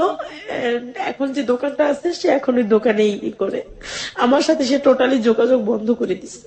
সে এখন আমার দোকান চালায়, সে তা দিয়ে সে নিজে চলে। আর আমি একটা প্রোডাকশন হাউসে জব করে মা বাবা ভাই বোন সবাই কিনে চলতেছি। ও, খুব কষ্ট পেয়েছি যখন সে আমাকে বলছে আমি খারাপ, সে যখন আমাকে মারধর করে বের করে দিছে, এই নিয়ে 3য় বার সে আমাকে ঘর থেকে বের করে দিছে। প্রথমবার দিয়েছে আমার হাজবেন্ড সহ, 2য় বার আমাকে দিয়েছে আমার ভুলের কারণ, সে বলে আমার ভুল, কিন্তু অন্য একটা মিথ্যে কারণে সে আমাকে 2য় বার ঘর থেকে বের করে দিছে। এই 3য় বার সে তার জীবন থেকে আমাকে বের করে দিল। তো আজকে আমার কিন্তু কিছুই নেই, সবকিছু তাদেরকে আমি বিসর্জন করে দিছি, সবকিছু তাদেরকে আমি দিয়ে দিছি, তারপর আজকে তারা আমাকে জায়গা দেয় না। আপনার বাবা তো আপনাকে বারবার বের করে দিয়েছে, তারপরও আপনি এত কষ্ট করে এবং এই রকম ভাবে নিজেকে, আমি ভাইয়া সারাদিন না খেয়ে থাকতাম, একটা টাকা আমি আউট খরচা করতাম না। আমি কোনোদিনও, এমনও দিন গেছে আমি শাহবাগ যদি গেছি কোনো কাজে, বা দেখা যায় হাইটা কামরাঙ্গীচর গেছি, যেখানে 60-70 টাকা খরচা হবে, সে টাকাটা আমি রেখে দিছি, বাসায় গেলে আমার খরচা আছে সেজন্য, সেটা আমি রেখে দিছি। আমি সারাদিন রোদে, হ্যাঁ আমি খারাপ ছিলাম মাসখানেক, 3 মাস, 1 মাস, 1 দিন, 15 দিন এরকম খারাপ ছিলাম, কিন্তু আমি কখনো মানে প্রফেশনাল হয়ে যায়নি। কিন্তু যেটা প্রফেশনাল হবো, একের পর এক নোংরা কাজ করবো, আমি সেটা করিনি। আমি মাঝে মাঝে যখন খুব ঠেকছি, যখন দেখি যে না আমার ঘরে ভাত জোটে না, তখন গেছি। আমরা তো আমি এই রোদে রোদে টিউশনি করে কষ্ট করে সবকিছু করে, আমাকে কেউ সাপোর্ট দেওয়ার ছিল না, আমাকে কেউ সাপোর্ট দেয়নি। আমার ফুপু, আমার খালারা, আমার মামার আমাকে কেউ সাপোর্ট দেয়নি, আমার চাচুরা, তাহলে এমনকি নিজের বাবা মাও আমাকে সাপোর্ট দেয়নি। কিন্তু হ্যাঁ, আমার আজকে আমি স্বীকার করতে বাধ্য যে আমার এত কিছুর পরও আমার মা আমার সাথে আছে, আমার মা তার স্বামী ছেড়ে আমার সাথে আছে। আপনার মা ধরেন কিছুদিন পরে তার স্বামীর কাছে ফিরে গেল, কেউ আপনার সাথে নেই এবং এই মানুষগুলোর মুখে অন্ন জড়ছে না, আগের মতোই অবস্থা, তারপরেও কি আপনি তাদেরকে আমি দেখবেন? সারা জীবন তাদেরকে দেখবো। আমি যদি কারো জীবনেও যাই, কারো সংসারেও যাই, তারপরও আমি তাদেরকেই দেখবো। আমার সবকিছু ফেলে আমি আমার এই বোনটা, যতদিন আমার বোনটার বিয়ে না হচ্ছে, যতদিন আমার ভাইটার বড় না হচ্ছে, কাজের ব্যবস্থা না হচ্ছে, ততদিন আমার মা যতদিন বেঁচে আছে, আমি ততদিন তাদেরকে দেখবো। এই সমাজে ভালো লোকের মানুষের সংখ্যাও বেশি, কিন্তু তারা অনেক বেশি সাইলেন্স থাকে। আজকে আপনি হ্যালো উইথ 920 তে এসে আপনার জীবনের যে কথাগুলো আপনি বললেন, এই কথাগুলোই তো অনেক সময় নেগেটিভ হয়ে যেতে পারে আপনার বোনের বিয়ের জন্য। আপনি এটা কখনো ভেবেছেন? নেগেটিভ হবে না, কারণ হচ্ছে কি যে আমার হতে পারে, কার ভাগ্যে ভাইয়া কি আছে আমি কিন্তু জানি না, কিন্তু তারপরও যদি কোনো ভালো মানুষ এই পৃথিবীতে থেকে থাকে, আমার বোনকে বিয়ে করবে। আমার বোনের এখন আমি বিয়ে দেব না। আরো সে এখন ম্যাট্রিক পরীক্ষা দিচ্ছে, সে আরো লেখাপড়া করবে। আমার স্বপ্ন আছে আমার বোনটাকে আমি লেখাপড়া করাবো। আমি জানি একদিন আমার পাশে কেউ থাকবে না, ভাই বোন সবাই আমার সাথে প্রতারণা করবে, কিন্তু কেউ বলুক না বলুক, এতটুকু তাদের মনে থাকবে যে আমার বোন একদিন আমাদেরকে লেখাপড়া করাইছে। আমার বাবা 3.5 লক্ষ টাকা দেনা ছিল, আমি তা দিছি। আমি আমার দোকানটা আমি লোন উঠায় করছি, 40,000 টাকা লোন উঠাইছি। আমার ফ্রেন্ড আমাকে 20,000 টাকা দিচ্ছে, তারপরে তো প্রতি সপ্তাহে খরচ দিচ্ছে, আমার বেতনের টাকা আছে। আমি সবকিছু মিলে আমি আমার দোকানটা দিছি। অনেক স্বপ্ন ছিল আমি দোকানটা বড় করবো, কিন্তু আমার বাবা আমাকে সেই স্বপ্নটা তো পূরণ করতে দেয়নি। সে আমাকে ডাইরেক্ট বলছে যে এই দোকান তার, আমার না। আমি বলেছিলাম যে অনেক দুর্বল হয়ে গেছে আসলে গল্প শুনতে শুনতে। কি শিখবো জীবনের গল্প থেকে, আজকের এই জীবনের গল্প থেকে, এবং সেজন্য আমাদেরকে এ পর্যন্ত শুনতে হয়েছে। তার বাবা কি ভূমিকা পালন করেছে, চারপাশের পরিবেশ কি ভূমিকা পালন করেছে, তার পরিবার কি ভূমিকা পালন করেছে, এগুলো নিয়ে আমরা প্রশ্ন করি না, নাই বা করি, ঠিক আছে, এগুলো নিয়ে আমরা আলোচনার জায়গাতে নাই বা গেলাম। ওর একটা ভূমিকা আজকে আমাদেরকে অনেক কিছু শিখিয়েছে, সেটাকে আমি একটা প্রশ্নের মাধ্যমে ক্লিয়ার করে দিচ্ছি আপনাকে। আচ্ছা, আপনার প্রতি এত খারাপ আচরণ করলো, এত এত খারাপ আচরণ করলো, আপনি একের পর এক কষ্ট পাচ্ছেন, আগুনে পুড়ছেন, তারপর আপনি কেন মনে করেন যে আপনার বাবা বা আপনার ফ্যামিলিকে আপনি এত কষ্ট করে হলো, এত স্যাক্রিফাইস করে হলো আপনার দেখা উচিত? কারণ হচ্ছে যে আমার বাবা এখন আর জুয়া খেলে না। আমি যদি ওদেরকে না দেখি, আমার বাবা কি করবে আমি সেটা বলবো না, সে কি করতে পারে সেটাও আমি বলবো না। কিন্তু আমার মা, আমার মা হয়তোবা এই বয়সে সে হয়তোবা বিভিন্ন কারখানায় কাজ করতে নেমে যাবে। আমার বোনটা হয়তো বা টাকার জন্য আমার বোনটাকে চাপ দেওয়া হবে আমার মতো, আমাকে যেরকম আমার বাবা দিয়েছে যে তুমি এত বড় হয়েছে তুমি কেন বেকার করে বসে খাও, তো হয়তো বা চাপ দেওয়া হবে। কিন্তু আমার বোনটা তখন দেখা যাবে কি কোনো পথ পাবে না, আমার মতো এরকম হয়ে যাবে। আমি চাই না আমার বোনটা হোক, আমি চাই না আমার ছোট ভাইটা টাকার জন্য সন্ত্রাসী হোক, আমার ছোট ভাইটা বখাটে রাস্তার ছেলে হোক, কেউ ওকে খারাপ ভাষায় বকা দেখ যে তুই বখাটে ছেলে, তুই খারাপ, বা আমার বোনটাকে বকা দেখতেও আমি কিচ্ছু চাই না। আমি চাই ওরা সবসময় সুখে থাকবে, সবসময় ভালো থাকবে। প্রিয় শ্রোতা, এই হচ্ছে লেসন, এই হচ্ছে লাবণ্যের জীবনের গল্প। রবীন্দ্রনাথের শেষের কবিতার লাবণ্য নয়, একেবারে এই সমাজের প্রান্তিক সমাজের খেটে খাওয়া এবং সমাজ যাকে তার নামের যে অর্থ বা মাধুর্য, সেই মাধুর্যের মতো করে বড় করতে পারে না, সেই রকম একজন লাবণ্য, তার জীবনের গল্প। কোনো কমেন্টসই করতে চাই না, কারণ আপনারা যারা শুনছেন তারা প্রত্যেকেই নিজের জায়গাটা থেকে প্রচন্ড রকমের বিজ্ঞ। আমরা শুধু প্রত্যাশা করতে পারি লাবণ্য যে ভবিষ্যৎ স্বপ্নটা দেখে, সেই স্বপ্নের মধ্যে সে নিজে নেই, সেই স্বপ্নের মধ্যে এখনো তার পরিবার, যে পরিবার তাকে ঠিকমতো বড় হতে দেয়নি, সেই পরিবারের মঙ্গল হোক, তাহলে হয়তো লাবণ্যের বিজয় হবে। আপনি তো শুনলেন শ্রোতারা বিভিন্ন রকমের কমেন্টস করছে, তো আপনার কি বলার আছে শ্রোতাদের উদ্দেশ্যে? আসলে যে আমি এত কিছুর মাঝেও আমার ফ্যামিলিটাকে টিকায় রাখছি শুধুমাত্র মা ভাই বোনদের চোখে মুখের দিকে তাকাইয়া। কিন্তু আমি চাই যে বাবা মা কখনো ফেলে দেওয়া যায় না, ভাই বোন কখনো ফেলে দেওয়া যায় না। আজকে যদি আমার মতো আরেকটা মেয়ে যদি ওদেরকে এরকম ফেলে নিজের সংসারের প্রতি টান হয় বা সংসারের কথা ভাবে, নিজের কথা ভাবে, তাহলে হয়তো বা আমার মতো আরেকটা মেয়ের জন্ম হবে। যে দেখা যায় ওরই ছোট বোন, আরেকটা মেয়ের ছোট বোন, সে আমার মতো এই লাইনে চলে আসছে ফ্যামিলিকে খাওয়ানোর জন্য। কিন্তু বা আমি যদি আজকে ফ্যামিলিকে রাইখা আমি যদি বিয়ে করতাম, আরেকটা বিয়ে করি, সংসার করি, কিন্তু বাবা মা তাদের মতো আছে, তখন কি হবে, আমার বোনকে এই চাপটা সৃষ্টি করা হবে। আমার বোন চলে যাবে বাইরে, ভাইটা দেখা যাবে লেখাপড়া এখন স্টপ হয়ে যাবে, ও ওর মতো করে বাঁচবে, কখনো গুন্ডা হতে পারে, সন্ত্রাস হতে পারে, রাস্তার টোকাই হতে পারে, বকাইতে হতে পারে। রাইট, শ্রোতাদেরকে কি বলার আছে আপনার? অমস্ত্র তাদেরকে এতটুকুই বলার আছে যে কেউ মানে হার মানবে না, অন্তত আর যাই কিছু হোক ফ্যামিলিটাকে যাতে কেউ ফেলে না দেয়। আর দুনিয়ার সব বাবাদের কি বলার আছে? কোন বাবা যাতে তাদের সন্তানকে এইভাবে তাদের জীবনটাকে নষ্ট করে না দেয় নিজের হাতে করে। কারণ ওদেরকে যদি এইভাবে নষ্ট করে দেওয়া হয়, এইভাবে ওদের সাথে প্রতারণা করা হয়, তাহলে আমার মতো আরো অনেক মেয়ে থাকবে, হয়তো আজকে আমি টিকে আছি, অন্য কোনো মেয়ে টিকে তাও থাকতে পারে, মাঝপথে চলে যেতে পারে, জীবনটা ঝরে যেতে পারে। তাই বাবাদেরকে এতটুকু বলার আছে যে তারা যাতে কোনোদিন মেয়েদেরকে এইভাবে চাপ সৃষ্টি না করে, নিজের যতটুকু শক্তি আছে যতক্ষণ খাটতে পারেন, রিক্সা চালায় হলো এই মেয়েদেরকে খাওয়ান অথবা নিজের সংসারটাকে চালান, মেয়ের উপর চাপ দিয়েন না। এত চাপ না, শাসন করেন, চাপ দেন যে তুমি বড় হয়েছো কিছু করো, কিন্তু এইভাবে না যে নিজের বাড়ির জন্য সম্মান সব বিক্রি করে দিতে হবে, এগুলো ঠিক হবে না।